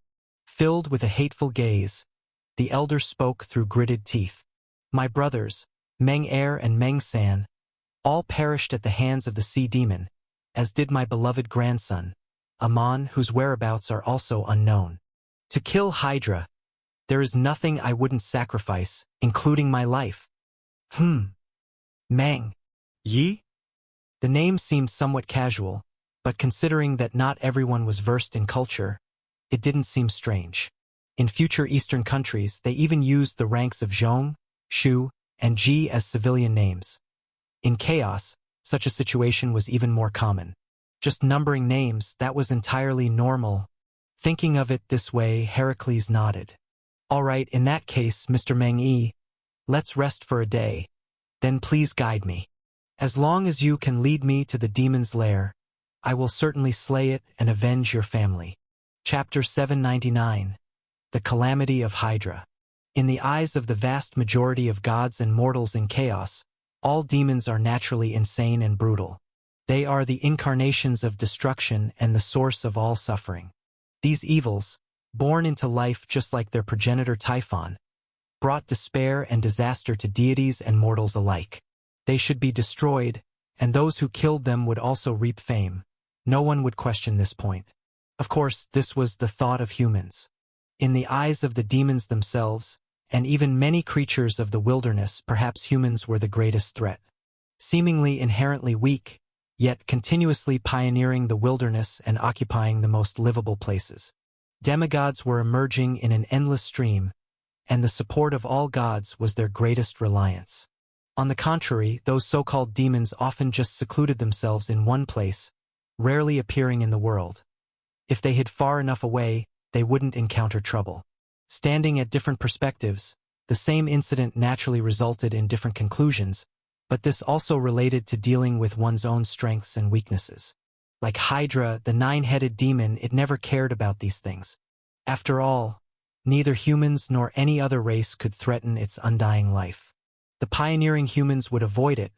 Being the most powerful demon within 10,000 miles, it always bothered others, and no one dared to seek trouble with it. This kind of life had continued for 1,000 years. Even the gods had no way to deal with it. However, recently, something seemed a bit off. For some unknown reason, perhaps it was a warning from the bloodline of the king of all monsters, Hydra always had a looming sense of impending doom. Damn it! Aren't you finished yet? How many times have I said it? They came to me on their own. If they want to die, what can I do about it? In the swamp filled with the stench of decay, a demon as mighty as a small hill stood on earth. Overwhelmed by rage, the nine-headed snake roared skyward, trying to scare off the madman before it.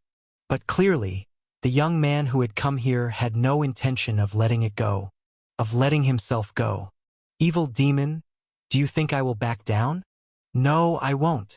The young man held up a tree branch he had picked up with righteous and forceful words. His expression serious and resolute, like a fearless warrior. Nine-headed demon, you cruelly killed my beloved friends and relatives, turning them into your food. The elders of Meng village died because of you. Do you think that can make me afraid? Impossible. I, Meng Yi, will not give up because of this. Shut up. Bang!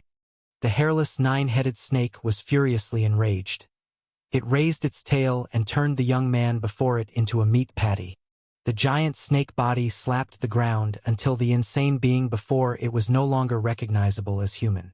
Only then did Hydra finally open its jaws wide and swallow the meat paste along with the mud. Maniac, maniac. Bang, bang, bang. The snake's body twisted meaninglessly. Hydra felt as if it was on the verge of mental collapse. 3 months had passed, already 3 months. Ever since it had encountered the first man who called himself Amon, it hadn't had a single day of peace. These Meng clansmen, like mad dogs, came one after another to court death as if their numbers were endless. At first, Hydra thought it was free delivery, and it scoffed at the ignorance of the newcomers, then grilled them for a feast. But as time passed, an inexplicable fear began to surface in its heart.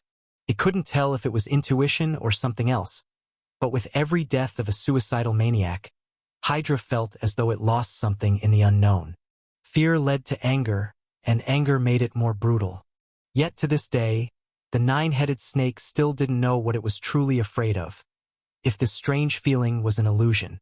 All it knew was that it had to do something, otherwise it would eventually regret it. Sasa. 18 crimson eyes looked into the distance, where even the miasma of the swamp couldn't conceal that foreign yet familiar aura. Hydra clearly saw another young man rushing towards it, excitement all over his face, carrying a wooden stick picked up from who knows where. No need to doubt, Hydra had seen too many similar scenarios. The newcomer would definitely say, "Nine-headed demon, you cruelly killed my beloved friends and relatives, turning them into your food. The elders of Meng village died because of you. Do you think that can make me afraid? Impossible. I, Meng Yi, will not give up because of this." Ah! D. Bang! With a shout, the nearly insane Hydra killed the madman who charged at it once again. Although it was a demon, Hydra wasn't a demon without intelligence in days gone by. Sphinx was an example, so the nine-headed snake seldom killed wantonly. But the recent experiences really made it lose its reason. The sheer annoyance was secondary, but the ominous premonitions made it restless day and night. At this moment, Hydra truly regretted it. Indeed, as it previously stated regarding this revenge farce, it really wasn't the one who started it. The nine-headed sea demon still remembered that bright morning when, after a satisfying meal, it encountered that person who claimed to be Amon. The other party declared that they came from a family with a flourishing bloodline and had heard about the wonders of Silver Moon City. So they sent him to seek knowledge, but he inadvertently wandered into this place. So the well-fed Hydra didn't kill him, but instead played a game of intimidation. Normally, the nine-headed snake would scare such a lucky young man into a frantic flee, a mere exercise to help digestion. And the other party could bring back a life, meanwhile spreading the grand reputation of Lord Hydra after returning to the mortal realm. But to Hydra's surprise, the other party was not afraid of it at all, even daring to continue the provocation, as if the vast gap between them didn't exist. Ah, damn insane person. Bang! A snake tail slammed the ground. Each time Chaos thought of this, it seethed with anger. Why did it impulsively kill him? If it could do it over. It seemed there was no other way. After all, that bunch of lunatics really did have something wrong with their brains. That arrogant mortal even became more excited after it told of the greatness of the king of all monsters and wanted to study its bloodline. That was a demon ancestor capable of defeating the divine king. Did that mortal really think it was an entity he could afford to offend? If this were the northern lands, I would have stormed up Mount Nissa by now to seek the misfortune of the fates. Its crimson eyes were ferocious, and Chaos's body was covered in a barrier of poison. It had to be said, although each member of that mortal family was weak, none of them had been poisoned to death by the swamp's toxins. Perhaps among mortals they did possess some abilities. Just ahead, young hero, we're not far from there now. Good, we're finally almost there.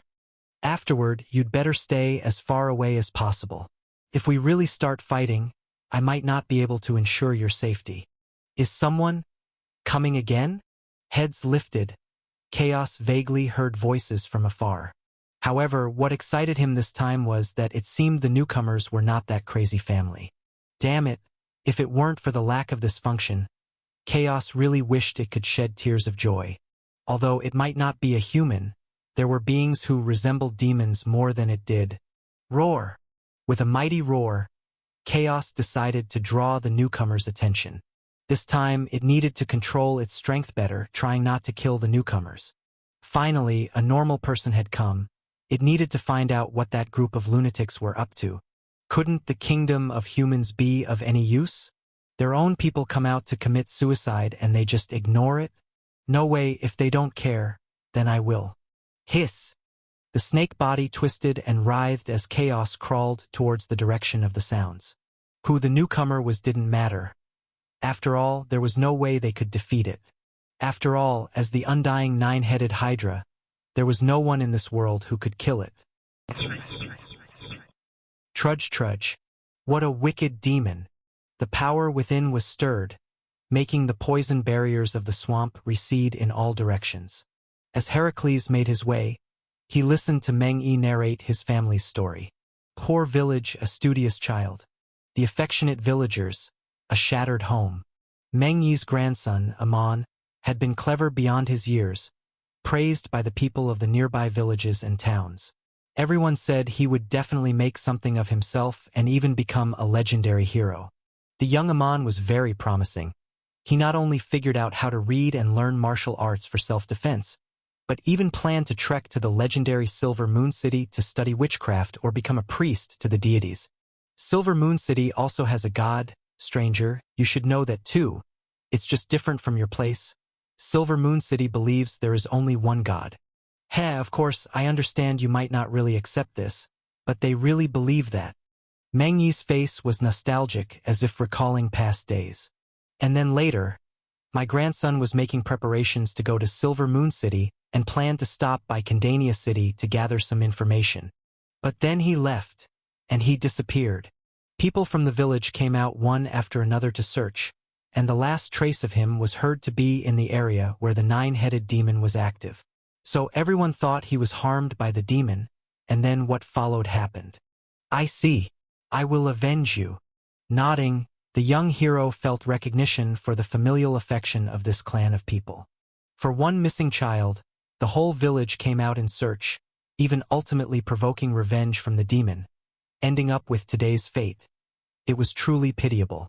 Unconsciously, this also strengthened Heracles' resolve for this journey. He was not only fulfilling his own quest but also could rid humans of a scourge. Harm, young man, if you can defeat it later. Then fight if you can't. Run first, don't worry about me. You are still young. Even if you're not a match for the demon now, there will be a day when you are. Meng Yi sighed and then cautioned. Clearly, he didn't want to see such a capable young man throw his life away needlessly. However, Heracles simply waved his hand. He did not think the Hydra could harm him.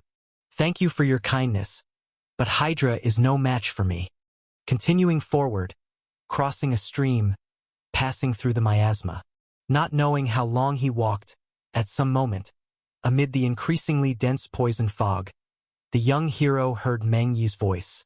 Just ahead, young hero, we're not far from there now. Good, we're finally almost there. With a solemn expression, Heracles' spirits were elevated. Afterward, you'd better stay as far away as possible. If we really start fighting, I might not be able to ensure your safety. Trudge, trudge. Roar. Taking 2 steps forward, he suddenly heard a loud roar. Heracles instantly understood that he had indeed come to the right place. It seemed this demon was challenging him to show some power. Very well. Then let me, Heracles, see what kind of abilities you really have. Chapter 800, the third person. Heracles did not attempt to communicate, and he felt no need to do so. In the simple mind of mortals like Chaos, creatures like the nine-headed snake were nothing good to begin with. They could not communicate with humans, and even if they could, it would only be for deceit and lies. Thus, upon hearing the roar, the young hero leaped up and headed in the direction of the sound. Come! Demon, meet your death. Picking up the iron club he carried, Heracles struck down with one blow. A kilometer away in the swamp, Hydra suddenly raised its head, staring at the human rushing toward it. It neither dodged nor hid, lifting its snake heads to ram forward. Thud! Roar! A muffled sound echoed, accompanied by the hiss of the nine-headed snake. Under the tremendous strength of Heracles, Hydra was momentarily battered and beaten. But a nine-headed demon has more than one head. Even if one were lost, it still had 8 unscathed. Suddenly struck hard, Hydra also recognized the extraordinariness of its opponent. It shed its previous contempt, bringing out its signature skill. Hiss! Hiss! Hiss! 8 snake heads cried out to the sky, spewing forth a dark green fog. The potent toxin instantly corrupted everything around it, even causing tiny fluctuations in the space. In a moment, the iron club that had just hit the nine-headed snake melted away, and Heracles' clothes also began to dissolve. Only the coat made from the giant lion's fur remained unharmed, untouched by the poison. So this is Hydra's poison, truly extraordinary indeed. With a severe expression and looking at the remnants of his weapon, Heracles realized the demon's might. a demon that incarnations of all gods and heroes throughout history had struggled to subdue. It not only had undying life but also such a terrifying poison. Even normal divine artifacts, if carelessly contaminated with this toxin inherited from the king of all monsters, might suffer damage to their might and require divine power to be cleansed for a long time before recovery. In comparison, the iron club that Heracles had casually procured was merely a mortal object. How could it resist this terrible toxin? For a moment, the young hero couldn't help but want to find a more suitable weapon. Otherwise, against the foes he would face in the future, mere mortal items would be entirely useless. Ha ha ha! You see, mortal, you're no match for me. For thousands of years, no one has been able to kill me. I advise you to surrender quickly. You might even spare your life. Laughing loudly, Hydra was both surprised at the material of the lion's skin on Heracles and scoffed. Although it intended to make this hard-to-come-by mortal work for it, the nine-headed snake didn't think it could persuade the other party through mere words. Ultimately, it had to beat its opponent first. This was true not only for demons but also for humans. Heh! With a cold snort, the young hero did not reply. He threw away the useless iron club, his blood boiling even more. Hydra's poison was indeed potent, although he wasn't struck by the poison teeth. Just the parts scattered in the air made him slightly dizzy. But the brief collision also let Heracles know that the other party's strength was nowhere near his. Thump! His right foot landed, leaving a huge pit in its place. Heracles leapt forward. One snake head attempted to fend him off but was directly seized by the hands wrapped in the lion's skin. For a moment, the thick snake head was encircled by arms. Just as Hydra was about to break free, a boundless strength accompanied by pain surged to its heart. The next moment, a column of blood sprayed out as one of the nine-headed snake's heads was brutally torn off. Ugh, human, you dare! A loud roar. Hydra glared furiously at the young hero through the pain of having been decapitated. The mortal had such impressive strength. Hydra was somewhat shocked but not at all fearful. No one could kill it, even it couldn't do so itself. Thus, its remaining heads bit at him, only to be easily avoided by Heracles. The hero's nimble figure leaped among the massive snake body, ready to repeat his earlier maneuver. What did it matter if he had no weapon? His body, forged through countless trials, was the most powerful weapon of all. Leaping up, he tried to get close to another snake head. However, in that brief moment, Heracles suddenly saw flesh regenerating at the severed neck of Hydra, and another snake head grew. It's useless, mortal. Cut off one, and two grow back, millions upon millions endless. This may only be rumor among mortals, but for me, to grow a head in place of one lost is not difficult. Recovering from the intense pain, Hydra stared at the hero in front of it. It acknowledged that this guy indeed had some skills, and for the moment it could not do anything against him. If it were an ordinary day, Hydra would not mind battling him for 300 rounds. But considering its recent experiences, the nine-headed snake managed a grim smile. Mortal, I know why you are here. You all wish to kill me, to use my life to achieve your own fame. However, I am Hydra, the undying demon. Even if I were to not resist, no one in this world could kill me. You can't do anything to me, but if you can do me a small favor, I can leave this place, live somewhere else. And you shall enjoy the might of defeating me among the mortals. Demon lies. Somewhat surprised, Heracles did not expect the nine-headed snake Hydra to be able to communicate with him so logically. Therefore, although he did not intend to agree to its request, he still temporarily ceased his attack, willing to hear what the other wanted to do. Demons' words aren't necessarily lies, and those wearing human skin don't always know honor. Humans, ever since I heard the history circulating among you, how you describe the despicable divine king defeating the great ancestor of all monsters, I have not believed that you truly possess what you call morality. With a cold laugh, Hydra had no intention of entangling here any longer. How the all-gods dealt with it was irrelevant. It only wanted to resolve the troubles it faced. Mortal, I hope you can restrain the behavior of your own kind, and not always come to disturb my peace. Especially a bunch from Meng village who are nothing but troublemakers. Hydra, meet your end. Before Hydra could finish its speech, suddenly, an old voice came from behind Heracles. The young hero didn't need to turn to know that it must be Meng Yi, who had shown him the way. Indeed, a figure quickly burst past him. The elder, who had traveled with him, charged forward with his arms swinging and a face full of sorrow and anger. Question mark. Again. These annoying creatures.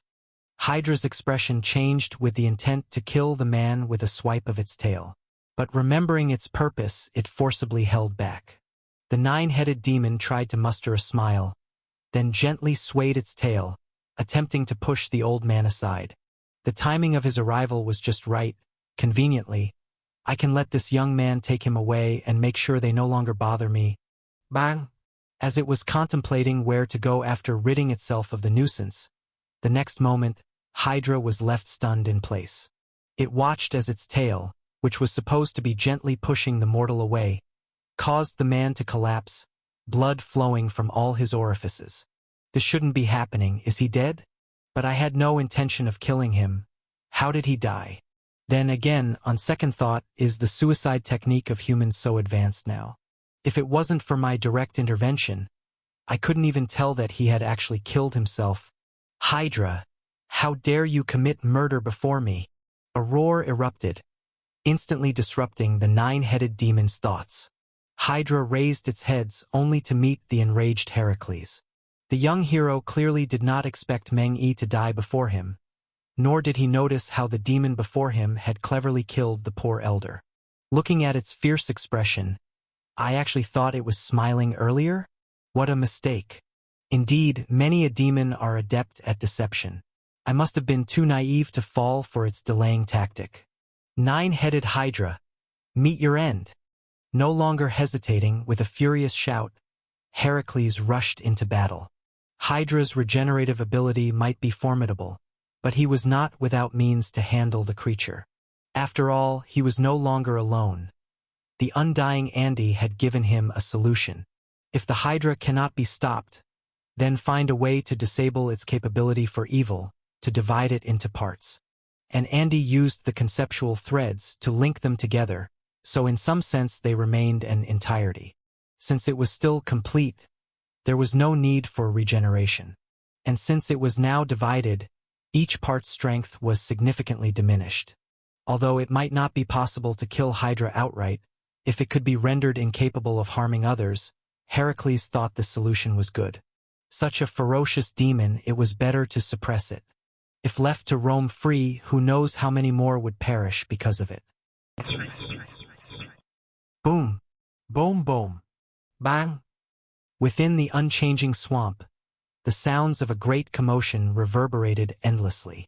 The nine-headed demon howled skywards as the demigod hero's vital force pierced the clouds. A distance away from the battlefield, atop a small hillock, a young man was observing the fray through a telescope. Although Heracles had found a way to overcome the Hydra, he still needed time to subdue the demon. The battle had raged a full day and night, and the young man had been watching for that long. TSK. This God-King bloodline of this world is quite impressive indeed. All these abnormal disturbances, he must have fateful crossings with more than one great divine power. How unexpected.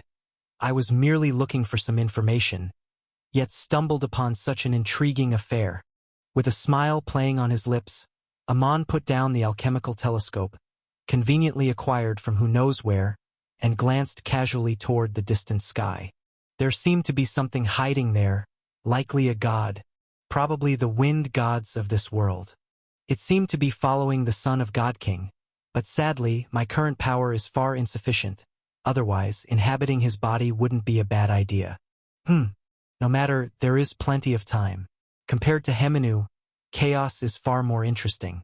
Since the Divine King is not the supreme being of this world, and the primordial deities reside in the four corners, then the one who caused Heminu's demise must be one of them, probably the Lord of the Spirit Realm. I initially intended to visit the city of the Faith God, but who knew I'd cross paths with traces of a third world on my way? Typhon, the king of all monsters. If my senses are not mistaken, there might also be traces of an outsider on his being. Could it be an existence like myself, or something else? And this son of God King, raising the telescope again, although all his powers were lost, the transcendent nature of Amon, the god, still lingered within him. Observing the pathways of fate was but one of his inconsequential abilities. To replace an existence, to inherit everything it was, that fate it carried was also included, so with just one look, Amon had realized something unusual about Heracles. Son of God King, a faith god related to an outer god. This will do. It was just a facade. Amon did not care about his own life or death. If this could grant him access to the hidden upper echelons of this world, then all the better, as La once did rule as a divine king. And if not, then just die once and while at it, frame some dislikable god. After all, as an outsider, no matter whose luck turns sour, what does it have to do with me? Chapter 801 Hypnos Pen. The battle between the demon and the hero lasted for 3 days and 3 nights, ending only on the evening of the 3rd day above the marsh. During this time, the Hydra tried several times to make its case, but naturally, Heracles could not believe its words. A demon that had just been slaughtering in front of him, regardless of whether the old man before had been killed by it or not, whatever issues lay between them, the sins committed by the Hydra over the past 1,000 years were indisputable. Thus, the young hero ignored the demon's clever excuses. The Hydra, throughout the battle, gradually became fierce and lost its rationality. From morning to night, then from night back to morning. Throughout those 3 days, Heracles finally did not disappoint. He decapitated 8 of Hydra's heads, but, with Within's help, kept them connected to the body so the Hydra couldn't grow new ones. He buried the 8 heads deep in the earth to keep them from ever seeing each other again. However, the undying snake demon still possessed a formidable life force, and the severed heads continued to bleed poison ceaselessly.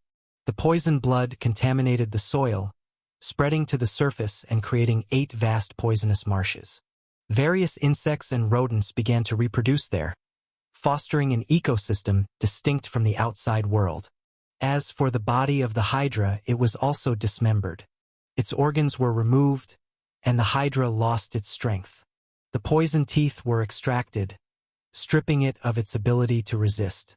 The young hero finally used his immense strength to lift a corner of a mountain and buried the main head of the Hydra deep within. Thus, so long as nothing unexpected occurred, it could no longer do harm in the world. Human, you will regret this.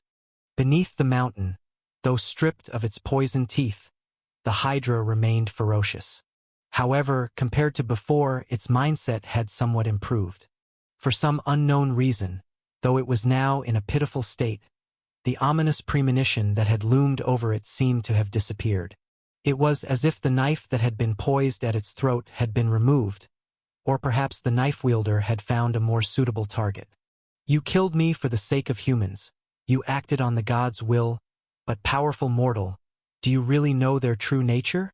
You have merely listened to their side, thinking of them as just and me as evil. But my killings were for sustenance. If I was not worried about famine, I rarely took lives willingly. Even when searching for food, I never cared whether my prey was human or beast, unlike your kind and the gods. Those who eat humans out of hunger can stop when no longer hungry. But those who do not eat out of hunger, what will stop them? Even you might just be food for them, except you are unaware of it. Demons' lies. Listening to Hydra's heart-piercing words, Heracles had no reaction. Ha! Whether you believe it or not, I still want to tell you another perspective of truth. I believe that one day you will walk a different path from the gods. Perhaps then, you will understand how great the king of all monsters truly is. Hydra's core head shook slightly, then a transparent crystal emerged from it. Heracles didn't know what it was, but Andy, witnessing the same scene, signaled him to take it. That's a segment of memory, and judging by the Hydra's action, this is probably the legacy it inherited from the king of all monsters, Typhon. The death of Typhon, I'm not entirely clear about the events before and after. Perhaps with its help, you'll be able to see through the obscured history. All right. Nodding, Heracles picked up the crystal and then completely suppressed the Hydra under a high mountain. With a loud boom, the earth trembled slightly, and the once unrivaled demon was thus suppressed beneath, never to emerge. Finally ridding the world of the Hydra and completing another trial, the young hero felt he had gained much. His experience had grown greatly, and he understood many things previously unknown to him. However, recalling Hydra's last words, Heracles couldn't help but feel a slight interest in the mythical king of all monsters. Typhon, the most terrifying demon ever, once made even the divine king falter.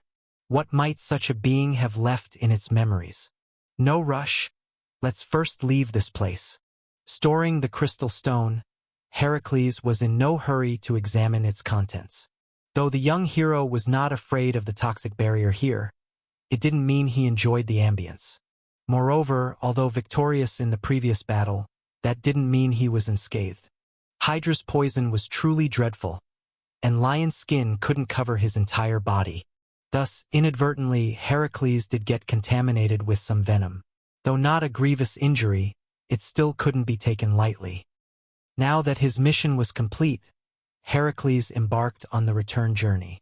However, what surprised him was that, halfway through, he encountered someone who should have already disappeared.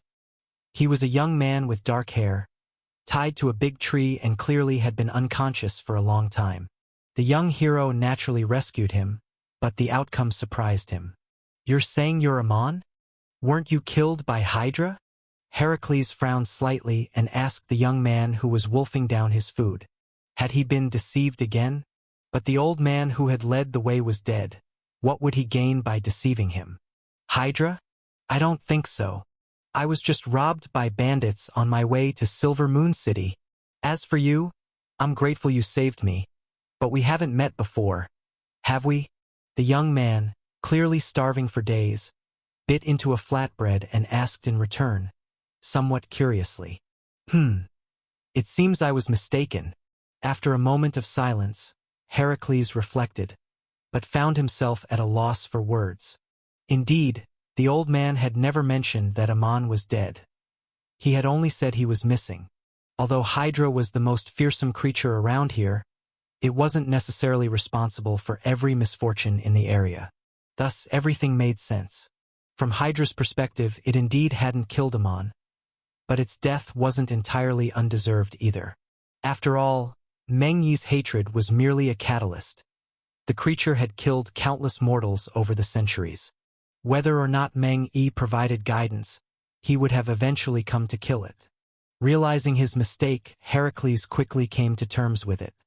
He apologized to the young man and then related what had happened in Meng village.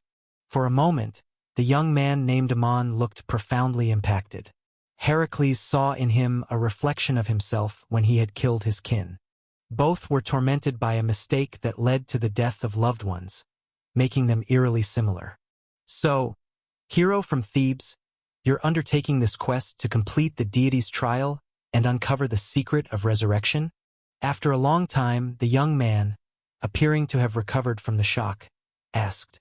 "Yes, the legendary final dwelling of all spirits is the spirit realm, where the method for resurrection resides. However, the journey is long and arduous, unattainable for most."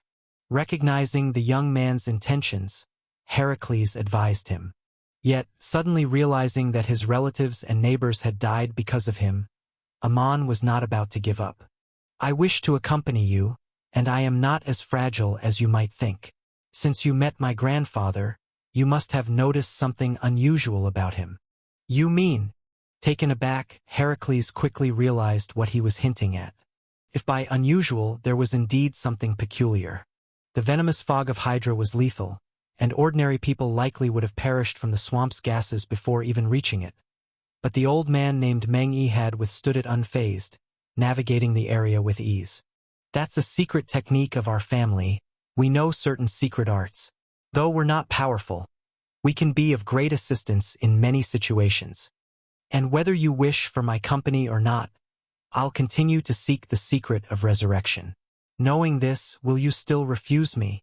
The young man asked again, and after a brief hesitation, Heracles finally nodded his acceptance. Given the long journey to the spirit realm, he could use the time to gauge the young man's capabilities. Andy, what do you make of this fellow?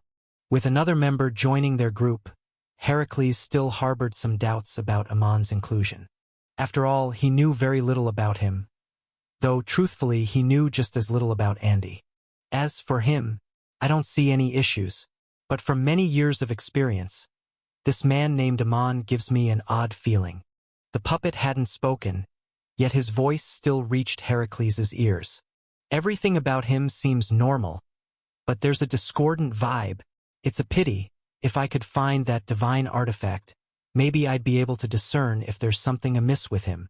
Divine artifact? Are you referring to the splatter mirror you mentioned before? Heracles thought to himself, expression unchanged. No, that is a divine artifact of the space domain, but it's of little use to me. What I seek is the legendary Hypnos pen. The puppet's tone carried a trace of emotion, and with a flip of its tiny hand, a small book appeared. It was a gift from the divinity who had once bestowed him his divine nature, which he named an script book. As for the Hypnos pen, it is said to be a product of a rebellion. An existence nearly at the pinnacle of true God was thus exiled. However, his imaginary creations became real, truly possessing some incredible might. If one day you enter the spirit realm, perhaps you might see it too. Andy didn't take it seriously, doubting Heracles would be so fortunate, but the young hero made a mental note. Hypnos pen. He'd search for it if the opportunity arose. Chapter 802, One Man Guards the Pass. For the vast majority of beings in the material realm, the domains above the second layer of the spirit realm were unknown. Even for those faith gods who elevated their divine kingdoms to the fifth layer of the spirit realm, they rarely knew much about the preceding layers. Especially the dream spirit realm. No one knew how many dangers lurked within that interface formed by the dreams and chaotic chronology. For thousands of years, more than one deity had attempted to develop faith and establish a divine kingdom there, but without exception, they all paid a price. Gradually, it came to be regarded as an exclusive forbidden zone. No one dared approach anymore except for Andy. After all, the answers he sought were there. So for centuries, he had been relentlessly searching for a way to reach the deepest part of the spirit realm. Although he ultimately failed due to the constraints of his own strength, it wasn't without any gain. At least he was able to confirm that the path to the core of the spirit realm should truly exist. And during this period, Andy also learned many things unknown to outsiders. The so-called Hypnos pen was one of them. In other words, Andy, is Hypnos the name of a god? He didn't know when the god of West Wind would arrange the next task, but Heracles was determined to visit Silver Moon City. However, what Andy said before piqued his curiosity. A deity at the pinnacle of the true gods. It should be a great god comparable to the goddess of wisdom, Athena. But how come I've never heard of his existence? Such a deity, even if not part of Olympus, shouldn't be so obscure. There are many powerful deities in this world who are unknown. It's not strange that you've never heard of one, he said casually, though Andy did admit that among those powerful deities, Hypnos indeed was the most obscure. He was the deity who governed sleep and a descendant born of the spirit realm and the power of the eternal night. The eternal night bestowed peace upon him, whereas spirituality gifted him with dreams. According to legend, this ancient god of sleep wielded power that no deity could escape from. Even a being comparable to the king of all gods would, in an unguarded moment, be influenced by his power and fall into slumber.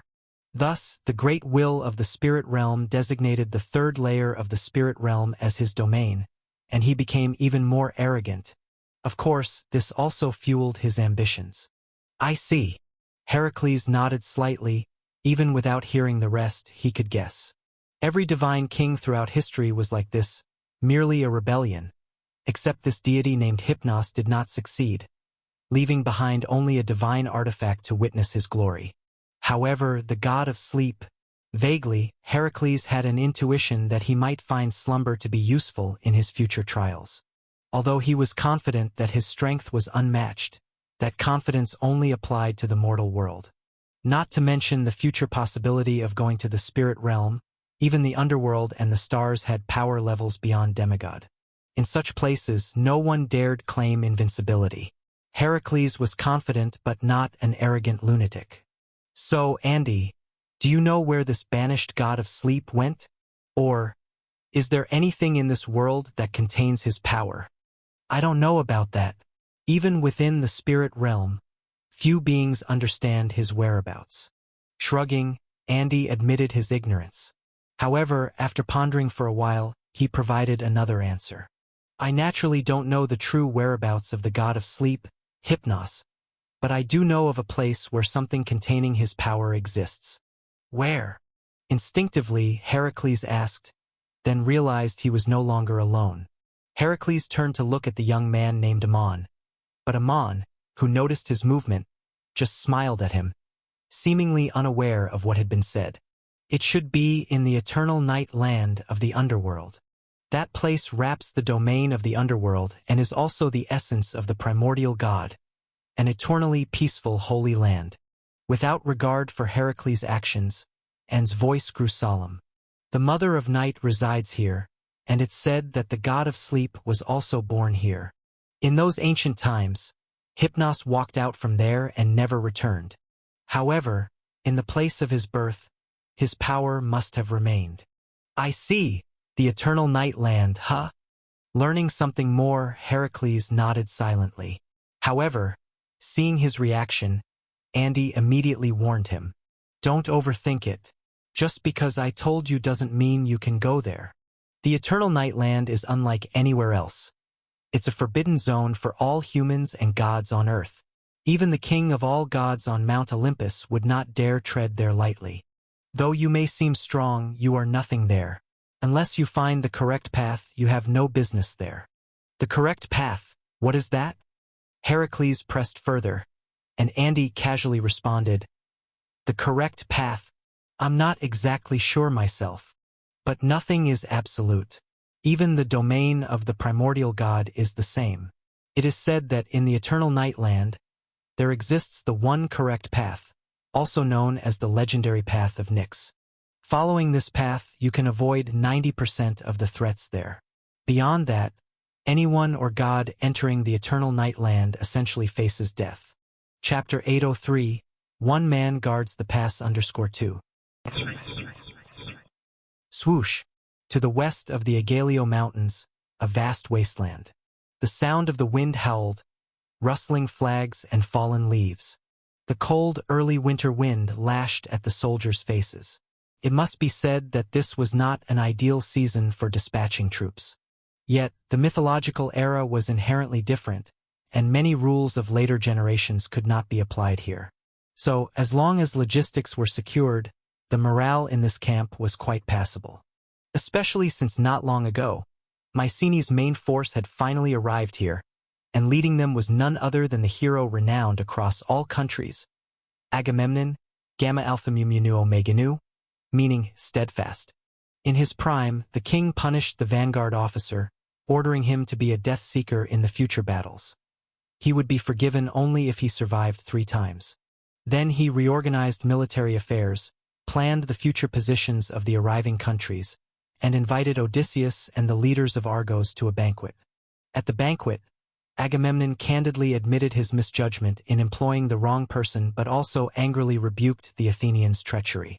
In this back and forth, the initial defeat seemed to have been glossed over, and everything appeared to return to normal. It seems the world's praise of him is not unfounded. Agamemnon indeed has some capability. Standing on a high slope observing the camp, Odysseus praised. Compared to the previous vanguard officer, the camp personally organized by Agamemnon appeared much more orderly. Especially the various covert and overt sentries, which could maximally prevent sneak attacks. Perhaps in later generations this would be a basic skill for a commander. But in this era it was already considered superb military talent. And what about you? Will you just watch him assume the position of the alliance's commander and arrange various affairs? Mode had raised this issue more than once. Since the main force of Mycenae arrived, he subtly suggested more than once that Odysseus compete for leadership. However, to Mode's disappointment, Odysseus had done nothing from start to finish, as if he had tacitly accepted the other's leadership. What's the rush? The entire alliance hasn't arrived yet. Why make an early move? Odysseus shook his head lightly, unconcerned. Yet seeing his friend still somewhat unconvinced, he explained a bit more. I know what you want to say. If I consent, it will weaken my fame, and it will be harder to strive for power later. But, Mode, I do not think Athenian tactics end there. Alliance, alliance. Even when everyone arrives, can we truly unite? With a tone carrying an inexplicable emotion, Odysseus knew Mode couldn't understand but didn't continue. It wasn't that he didn't want to explain. It was just that he noticed the camp below suddenly becoming chaotic. Soldiers exited their tents, appearing alarmed as if facing a great enemy. Even Agamemnon emerged from the central tent in his armor. Judging by the stance, it seemed as if they were bracing for a major battle. What is happening? Somewhat strange, mostly bewildered. After all, being in a commanding position, Odysseus was sure there were no signs of external attack nearby. With no enemy yet gathering troops, what had happened to cause such commotion? Odysseus! Look! Mode suddenly spoke, and Odysseus followed the sound. At a distance several arm lengths from the camp, it seemed a figure was approaching. The visitor wielded a spear, unarmored, yet Odysseus inexplicably felt as though he were facing a formidable opponent. It was a mental alert, and this strange presence undoubtedly was a rare, powerful demigod of the current age. At least in personal martial prowess, even without crossing swords, Odysseus was certain he was not a match. Who is he? Odysseus asked. This person was unknown, yet intercepted outside the alliance's camp. What was his purpose? Was he a helper summoned by the Athenians? Various speculations surged in his mind, but before the equally bewildered Mode could respond, Odysseus heard the arrival's voice, loud enough to carry for miles. He didn't seem to regard the 100,000 troops at all. The so-called dignity of the countries was insignificant to him. He simply stood there, challenging anyone who might respond to him. Alliance army of all countries? Ridiculous. Laughing coldly, he surveyed the chaotic camp caused by his arrival, and the young hero shouted, "Are you preparing to attack Athens? Come! Achilles is here. Who dares to fight me?" Chapter 804. The Indestructible Diamond. The loud voice echoed throughout the endless camps, and in front of Achilles stood the elite forces of the Mycenaeans numbering in the tens of thousands. Yet, despite the increasing number of soldiers arriving at the sound, the spear-wielding hero did not regard them at all. If in Silver Moon City, Achilles had maintained a degree of humility, he respected his mentor's martial skills, the hunting goddess's archery, and the knowledgeable wizards. Yet upon leaving Silver Moon City, this slight humility was replaced by arrogance. I, Achilles, am invincible in the world. Who dares to challenge me? Who goes there to utter such arrogant words? Just as Achilles' voice fell, a loud shout came from afar. In the Mycenaean army, it was not only their king present, but the first to react was a formidable general. Both rider and horse donned in iron armor, the valiant knight began to charge forward. Vaguely, Achilles seemed to see some markings on that armor. These were the emblems symbolizing the identity of the approaching one, also noting their noble ancestral bloodline. Yet watching the galloping horse, Achilles had no intention of discerning it. What sort of thing are you, that you deserve me to discern your lineage? Perhaps if your ancestors' deity were here, they would be worthy of trading blows with me on this mortal battlefield.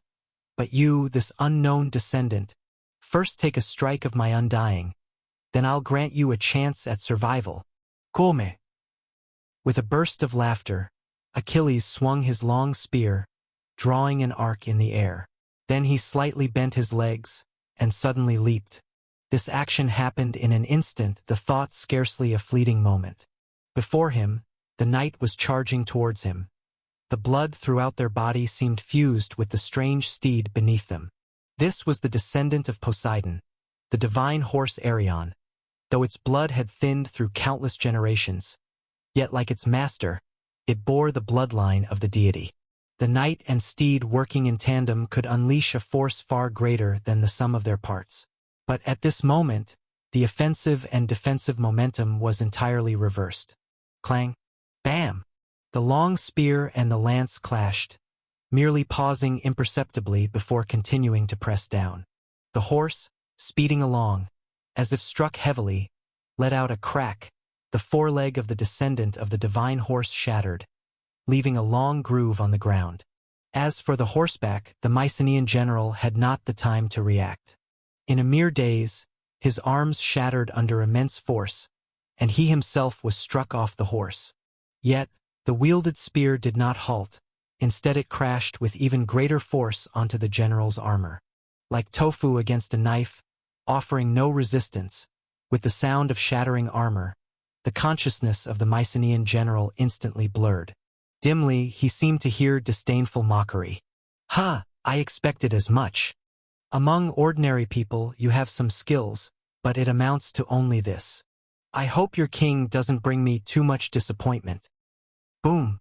At the center of the Alliance's camp, donning the armor delivered by the priest not long ago, Agamemnon felt the distant earth's tremor. The sounds of uproar and discussion followed.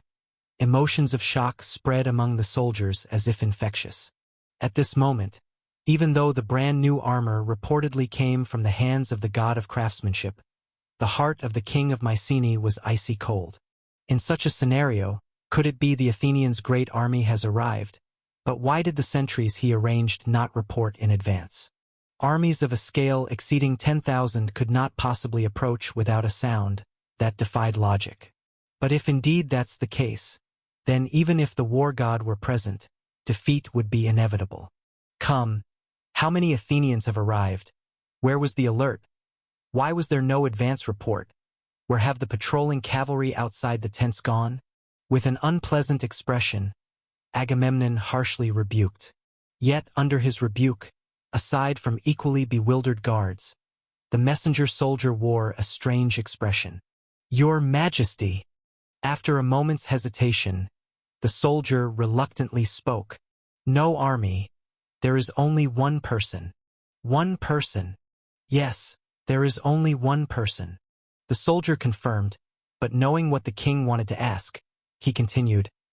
"The general on patrol went to handle it, but it seems the situation appears dire. Other generals have already rushed there, but the visitor is likely a mighty hero. Only you can confront him." Boom! Boom! Boom!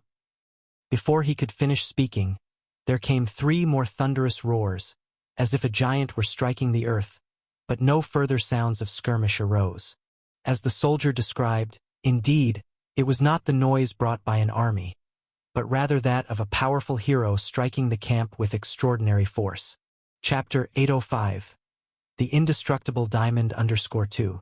Until this moment, Agamemnon had to believe that the voice just now might not have belonged to an Athenian general named Achilles, leading an army in a surprise attack, but indeed to a powerful demigod provoking them alone at the front. Moreover, now, the opponents still blocked the outside of the encampment. The old problem was solved, but a new bewilderment followed. What did the other party rely on to challenge alone at the camp? Nowadays, with all countries at war, nearly all the powerful kingdoms of the era were involved. For a moment, the force of order enveloping the mortal realm surpassed any time in the past. No matter how strong the opponent was, it was absolutely impossible to fight against thousands on such a battlefield. As long as one was human, fatigue would come, injuries would accumulate, and one would eventually succumb to death. Therefore, in Agamemnon's eyes, Achilles' current actions were no different from courting death, truly leaving one puzzled. "Come with me." Finding no answers, he had to personally go and have a look. Disregarding his king status, purely with the identity of a hero, Agamemnon also wanted to witness this unfamiliar demigod. But before that, he waved his hand, signaling the soldiers in the camp to move quickly. Since he had come, there was no way he would leave so easily. The merit of capturing a demigod alive was enough to overshadow the earlier vanguard's mistake. Outside the camp, Achilles casually tossed the corpse of the fourth Mycenaean aristocrat aside, then stacked it with the previous three. The soldiers gathering around grew more numerous, yet none dared to come forward. Everyone knew that entering an army alone was courting death unless the intruder was of unbreakable God's body. But how many people he would take with him in death no one could estimate. Thus, the soldiers' fear seemed very normal. However, Achilles did not care about their reactions. He merely waited for someone truly substantial to arrive. Judging from the current army's reaction, they seemed to mistake him for an Athenian. Yet, only Achilles himself knew that he had never gone to meet the new king of Athens.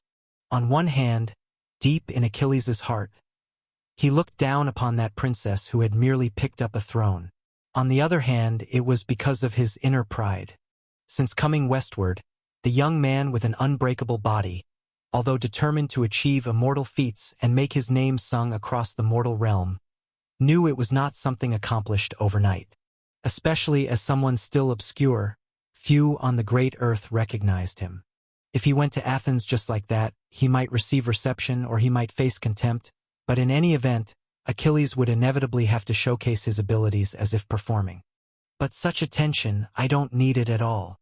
I am Achilles, so I will naturally make my name known in my own way, rather than making my power a tool for others. By then, no performance needed, just appearing somewhere, the local monarch would come to invite me at the table. Lightly flicking the spear tip, the lingering blood splattered away. Achilles looked into the distance at the camp, sensing that an enemy of some challenge had arrived. Presumably, it was the king of the Mycenaeans. Very well. The first battle of fame, to slay the monarch of a great nation. When he fell, both the earth and the heavens, both mortals and all gods, would have to recognize his existence. Who are you? Athens secretly harbors such a hidden ace. But no matter who you are, since you slaughtered my subordinates, you must pay for this action. The voice came from the camp, and Achilles could detect the confusion and veiled killing intent in the tone. Most heroes with divine blood coursing through their veins harbor extraordinary desires, finding it hard to curb their thoughts and conceal their renown. Were it not for growing up amid demigods and deities, Achilles feared he could not restrain the desire to exhibit himself. Who am I? Soon, you'll ask this question no more. With a grin, the approach of a formidable foe only heightened Achilles' excitement. As troops gathered from all around, his blood surged within his veins. He stomped his right foot, then lunged violently forward. Come! Agamemnon, face my attack. Swoosh! The distance of several miles seemed non-existent. In mere moments, Achilles' figure transformed from obscure to distinct. The Mycenaean soldiers evidently hadn't reacted. Only Agamemnon and a few other generals were prepared. Chapter 806. The Indestructible Diamond _3. Raising his spear to meet the attack, the king of Mycenae was worthy of his past renown. The power derived from divine blood resonated with the surrounding bloodlines, and mighty strength coursed through the spear's tip. Clang! Two forces, unmatched in the mortal realm, clashed in an instant, forcing Achilles to halt briefly. Not bad. Although you borrowed external power, you have the qualifications to exchange a few moves with me. Unfortunately, today I have come not to spar, but to make a name for myself. Spears intertwined, retreating in mid-air. Achilles landed on the ground, yet his words baffled Agamemnon. The newcomer's strength was unexpectedly potent, but positioned at the heart of the army, Agamemnon believed he had the power to fight, even though the enemy stood alone. Once the army encircled him, the opponent would have no escape. But now, seeing his demeanor, was it possible that he hadn't used his full strength yet? Impossible. Even if the war god was in the mortal realm, his strength wouldn't have been much greater. Ha! With an explosive shout, Achilles again advanced with his spear. As the monarch of Mycenae moved forward to meet him, with his generals closely following. Spears intertwined, but this time, Agamemnon was greatly alarmed. For, at the last moment, the tip of Achilles' spear slightly shifted, aiming for his waist and abdomen. Was the opponent courting death? I aim for his heart, yet he doesn't aim for my vital point. I wear the god of craftsmanship's armor, while he has mere leather clothing. This was a joke. However, in a duel between demigods, there was no room for hesitation, and within a moment, both landed hits on their respective opponents. In an instant, immense force hammered through the armor onto Agamemnon's body, rendering his organs powerless, as if displaced. Yet at that moment, the king of Mycenae couldn't be bothered with his injuries, as he merely gazed in shock at the enemy before him. Ting! As if colliding with metal, not moving an inch forward, his weapon was of no use. And before him, seeing Agamemnon's face full of disbelief, Achilles burst into laughter.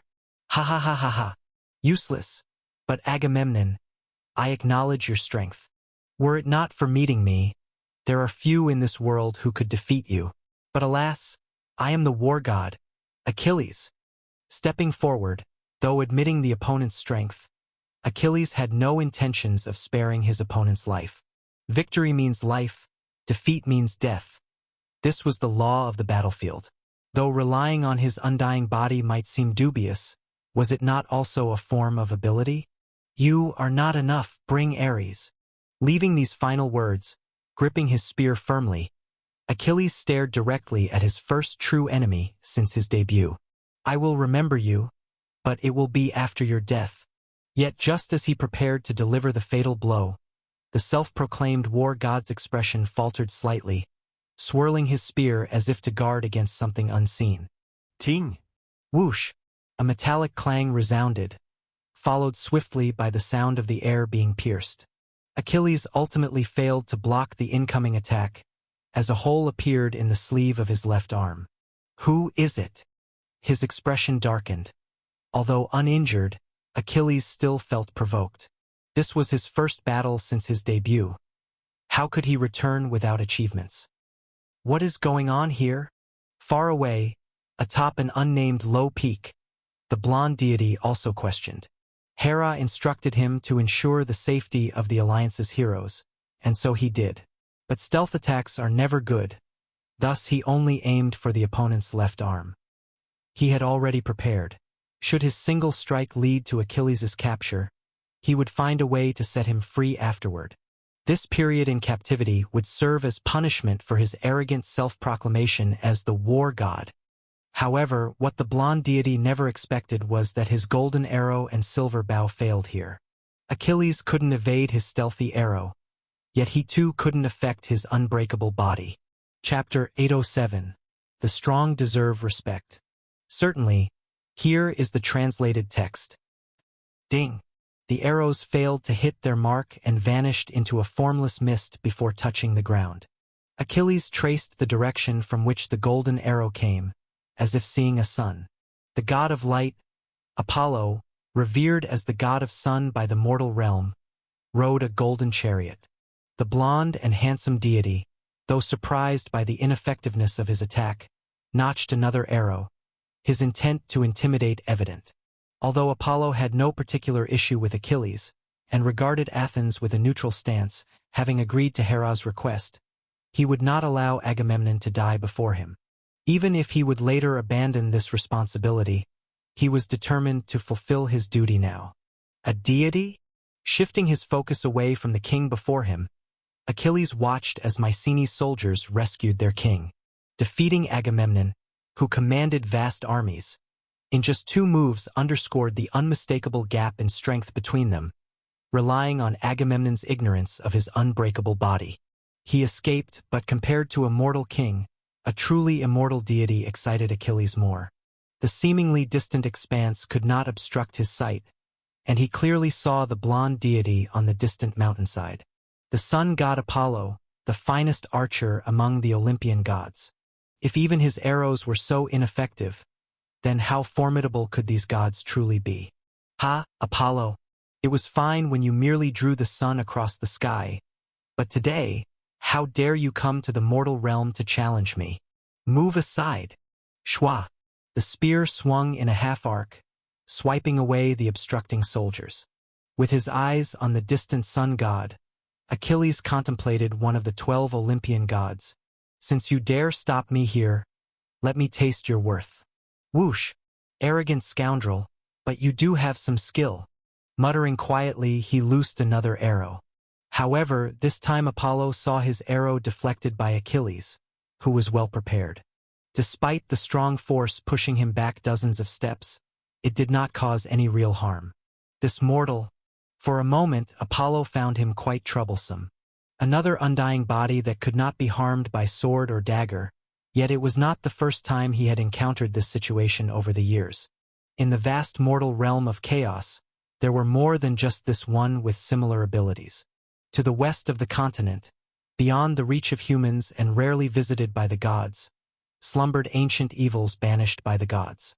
They inherited the supreme power of the Flesh Mother, an endless vitality.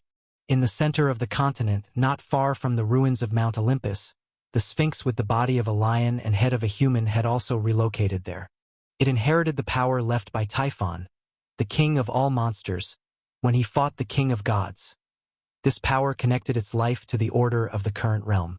As long as the world's order and rules remained unbroken, nothing could kill that terrifying demon. Compared to the old world, the land of chaos had become much more complex. Yet, Apollo also understood that these so-called undying beings were not truly immortal. Each seemingly invincible power harbored a corresponding flaw, if only one knew how to find it.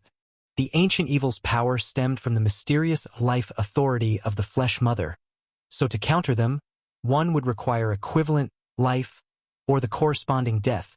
Though the Sphinx's order was extraordinarily powerful, it too was limited by its own order. Wisdom sprang from the head of the God King, perhaps suggesting something from the void. So any entity stumped by the Sphinx's wisdom, no matter how powerful, would find it hard to escape death. But conversely, if one could unravel its wisdom leaving it without a path, a mortal could take its head. If all this was hearsay, then the demons that once bathed in Hestia's divine blood were directly witnessed by the sun god. Apollo once sought counsel from his aunt after an initial defeat. The one who ties the knot must untie it. The power from Hestia implied there should be a solution. As expected, the goddess of Hrothfire did not disappoint him. However, upon hearing the solution she provided, Apollo couldn't help but lament that perhaps these so-called flaws existed in anticipation of a corresponding person. Apollo, I know your intention, and I can also tell you the method to counter my divine power. As the innate guardian and goddess of fire, to me, flames and guardianship appear contradictory but are in fact two sides of me. Fire can repel disasters and protect tranquility, which is why mortals call me the guardian of the home. But conversely, fire can also bring calamity, rendering my power ineffective. So to break through my divine power, you just need to find another fire, besides my own, with the intention of guardianship. For example, the primordial sacred fire passed among mortals. Use its power to temper your arrows. That will be enough to break the demon's body. Hestia's words were clear, and she offered a solution. Yet Apollo awkwardly discovered he lacked the ability to implement it. After all, though most mortals now believed the sacred fire a gift from the goddess of Hrothfire, Apollo understood that the fire was actually stolen by the thief of fire, Prometheus, and then given to humanity. Chapter 808. The Strong Deserve Respect Part 2. No one could influence it unless Prometheus retrieved it himself or its true master allowed it.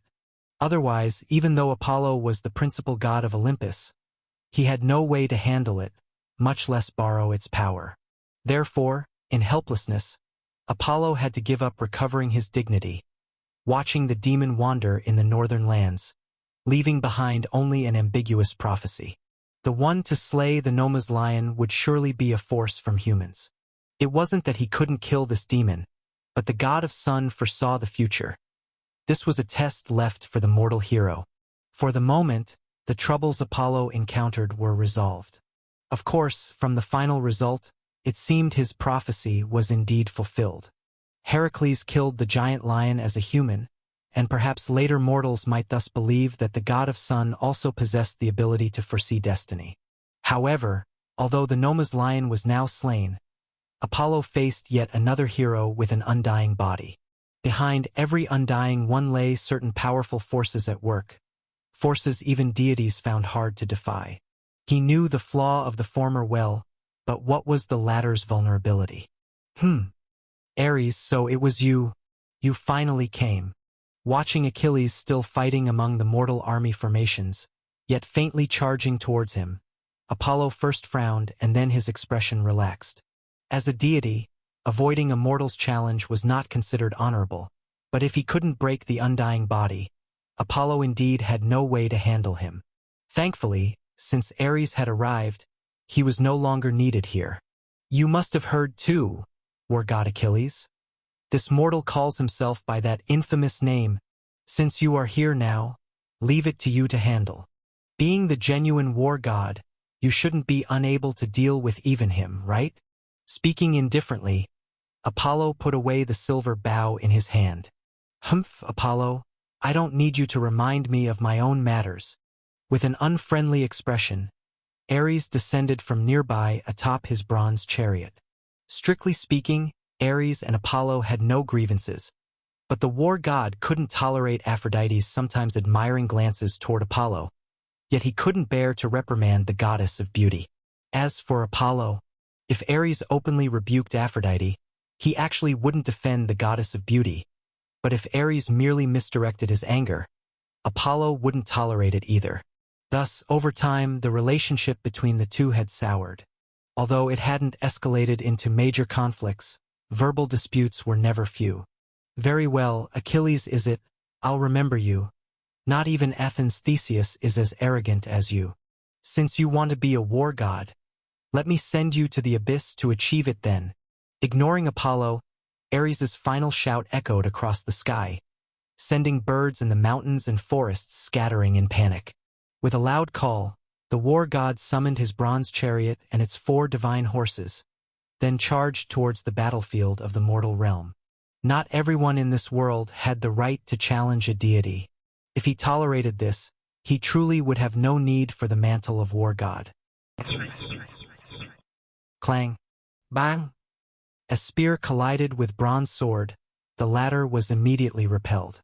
On the west side of the camp, Achilles, having fought who knows how long, finally regarded the opponent who had just received one of his strikes. Having defeated the king of Mycenae in just 2 moves outside the camp, Achilles found no resistance as he moved along. Those who dared block him either died abruptly or were gravely injured. Despite having a military guard, few could withstand his second strike. Of course, 2 fists couldn't fend off 100 hands. Under the suppression of sovereign order, even a demigod hero couldn't move freely among hundreds of thousands alone, and Achilles wasn't without failures. Yet before his unbreakable body, no matter the means employed, it was all but a joke.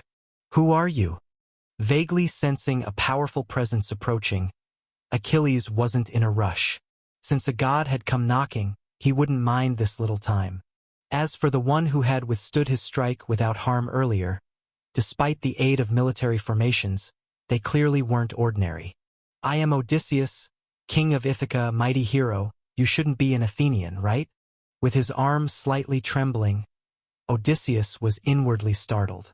He wasn't one to boast of his martial prowess, but it depended on who he compared himself to.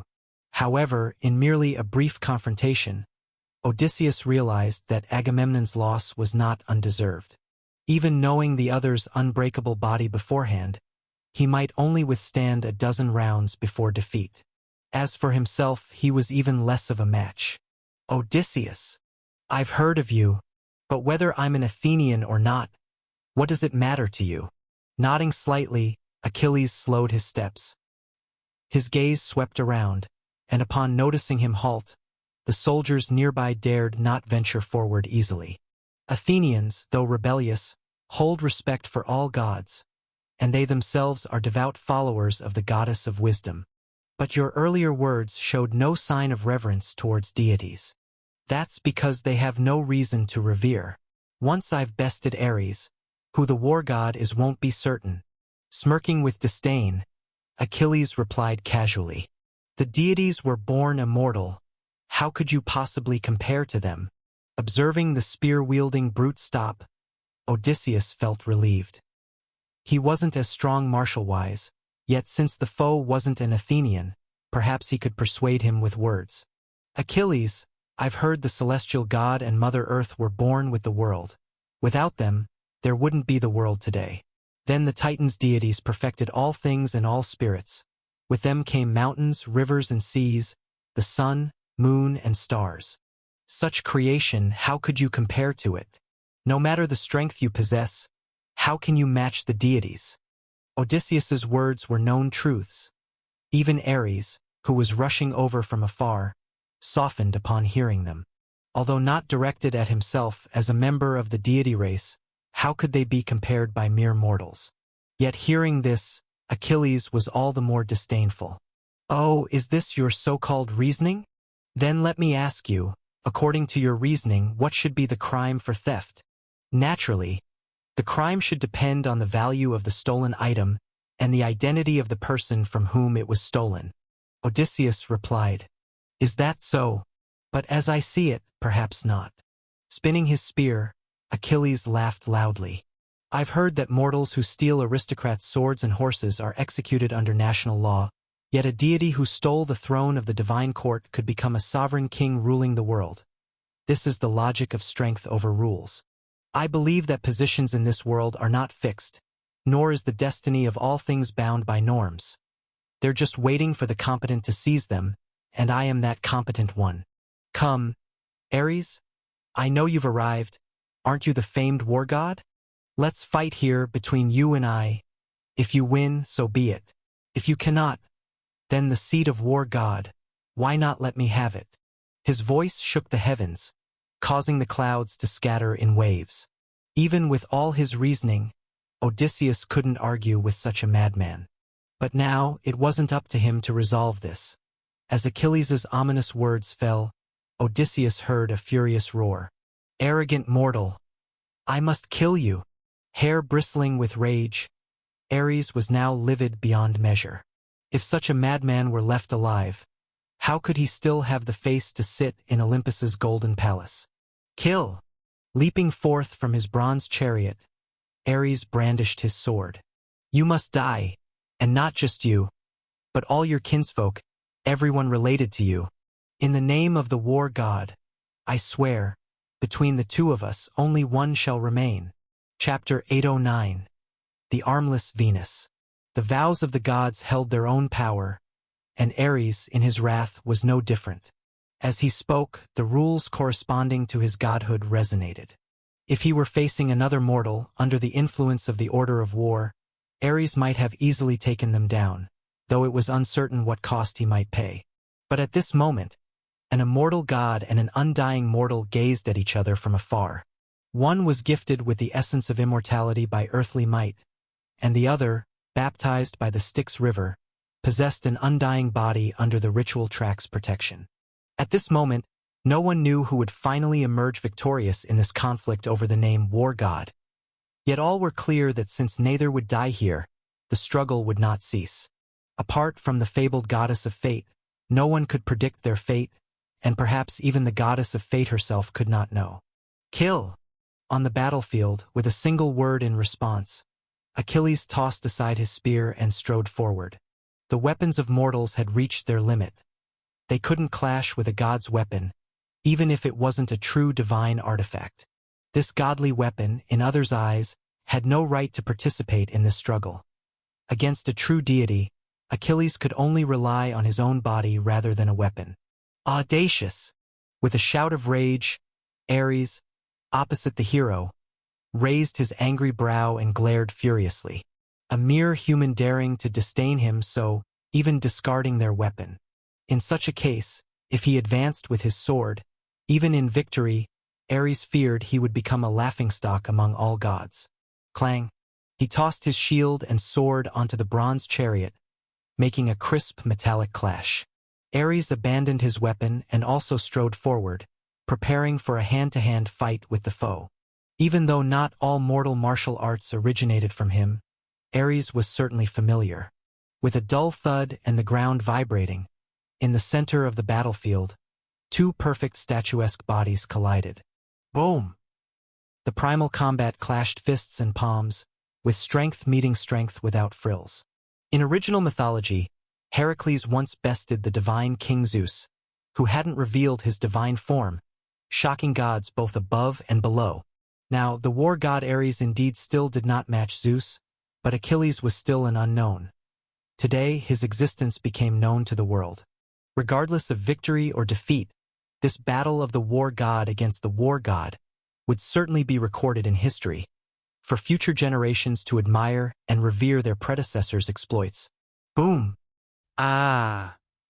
Ares, is this all you've got? In the blink of an eye, they exchanged tens of rounds, while soldiers nearby were struck dead. It wasn't until a punch landed on his face, sending Achilles flying into a pit on the ground, that he momentarily paused. Yet, despite the hero of the mortal realm being injured, Ares wasn't faring much better.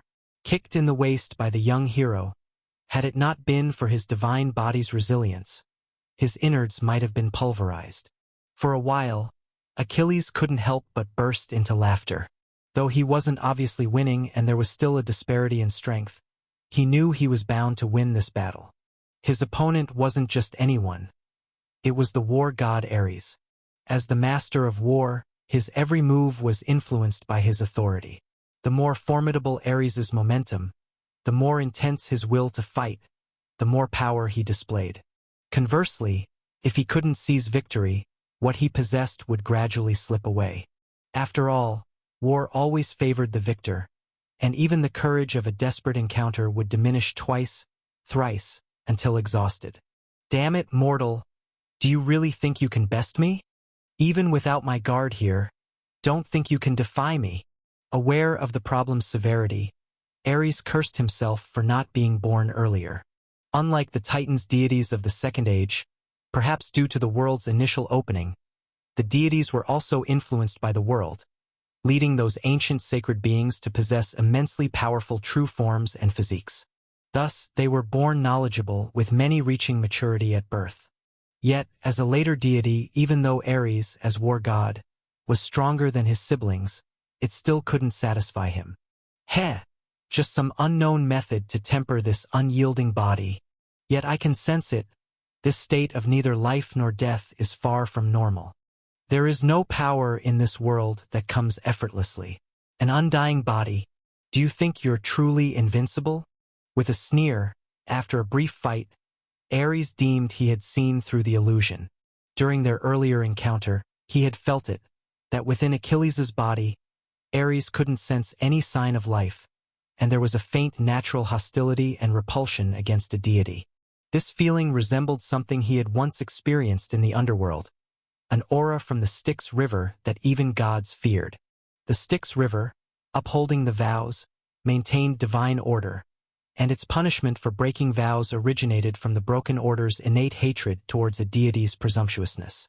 Thus, besides being called the River of Oaths, Styx was known to the world as the River of Hatred, for it indeed silently harbored this primordial animosity. However, such power, feared even by deities, was much more lethal to humans.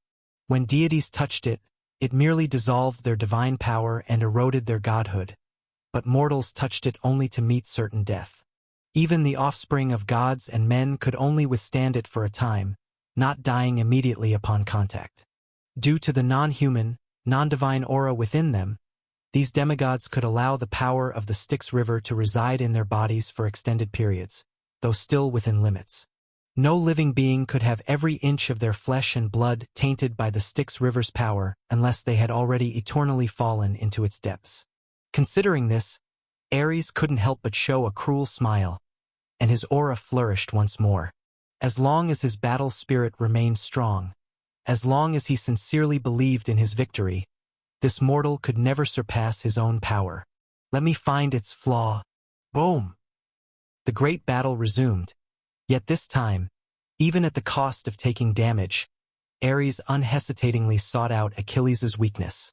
Don't let me find it, Achilles, is it? I'll remember you. You indeed have some skills, but soon, this will be your end. Whoosh!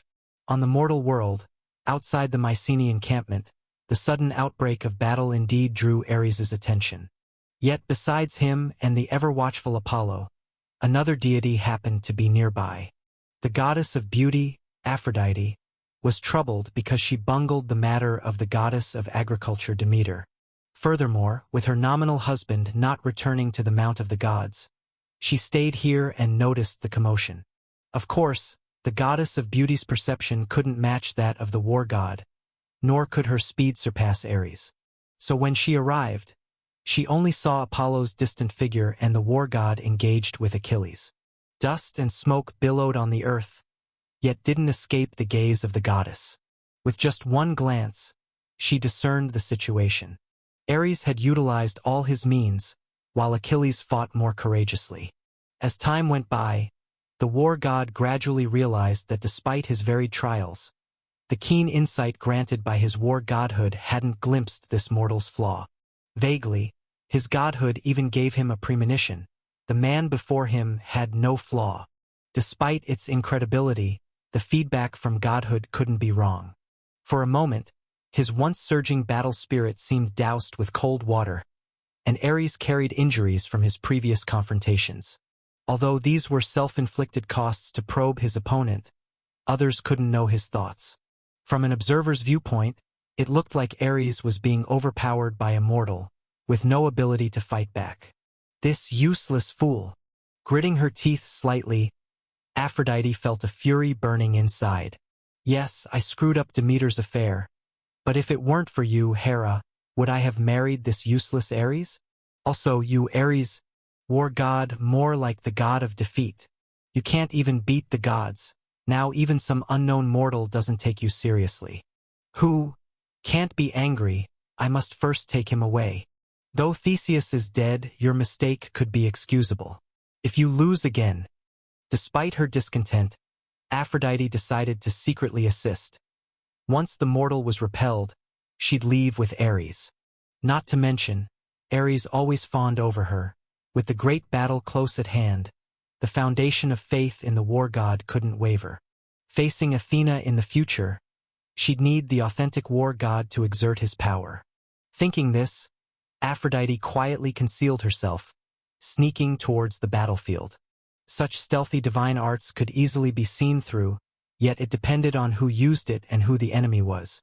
Divine arts personally used by a deity were indeed formidable, more so as the opponent wasn't another deity. Hence, silently, the goddess of beauty bypassed the gathered soldiers, reaching Ares's bronze chariot. There, Ares had conveniently left a bronze short sword for use in a surprise attack on the mortal. Touching the sword hilt, Aphrodite just looked up, meeting a gaze full of murderous intent. She stepped back instinctively, evidently frightened. Yet, before she could react, she heard an arrogant and mocking laugh and saw a figure flashing rapidly. Ah! Is this what gods are like? Can't win in a duel, now you try to ambush? Fine. Let me see what you are, and what tricks you have. With the innate sensitivity of the Styx River's power to divine aura, Achilles had long perceived Aphrodite's approach from afar. Merely unsure of her intent, and since her aura wasn't sharp, unlike a combat god, he hadn't paid it much heed. However, Achilles hadn't expected the deity sneaking in to approach Ares's chariot, intending to use a sword in a surprise attack, which incited his wrath. Very well, if you won't follow the rules, then don't blame me for bullying the weak.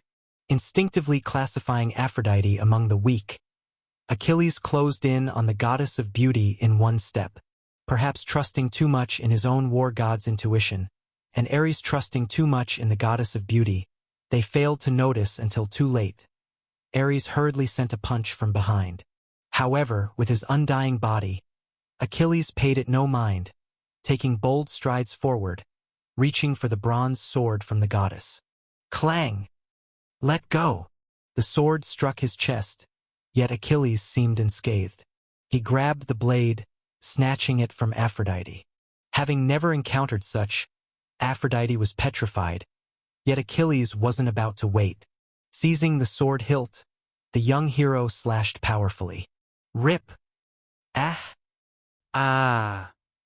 Laughing aloud, Achilles caught the goddess's severed arm. Seeing Ares catching up, he leaped away rather than tarry. The war god's disgrace, unable in combat, relying on numbers for advantage. The goddess of beauty's incompetence, armed with a weapon, yet no match for my bare fists. This sword shall be my spoils of war. Today, I cleave a god's arm, sparing you for now. On another day we battle. Let me see what other means you possess. Though he hadn't reaped much reward, Achilles found satisfaction.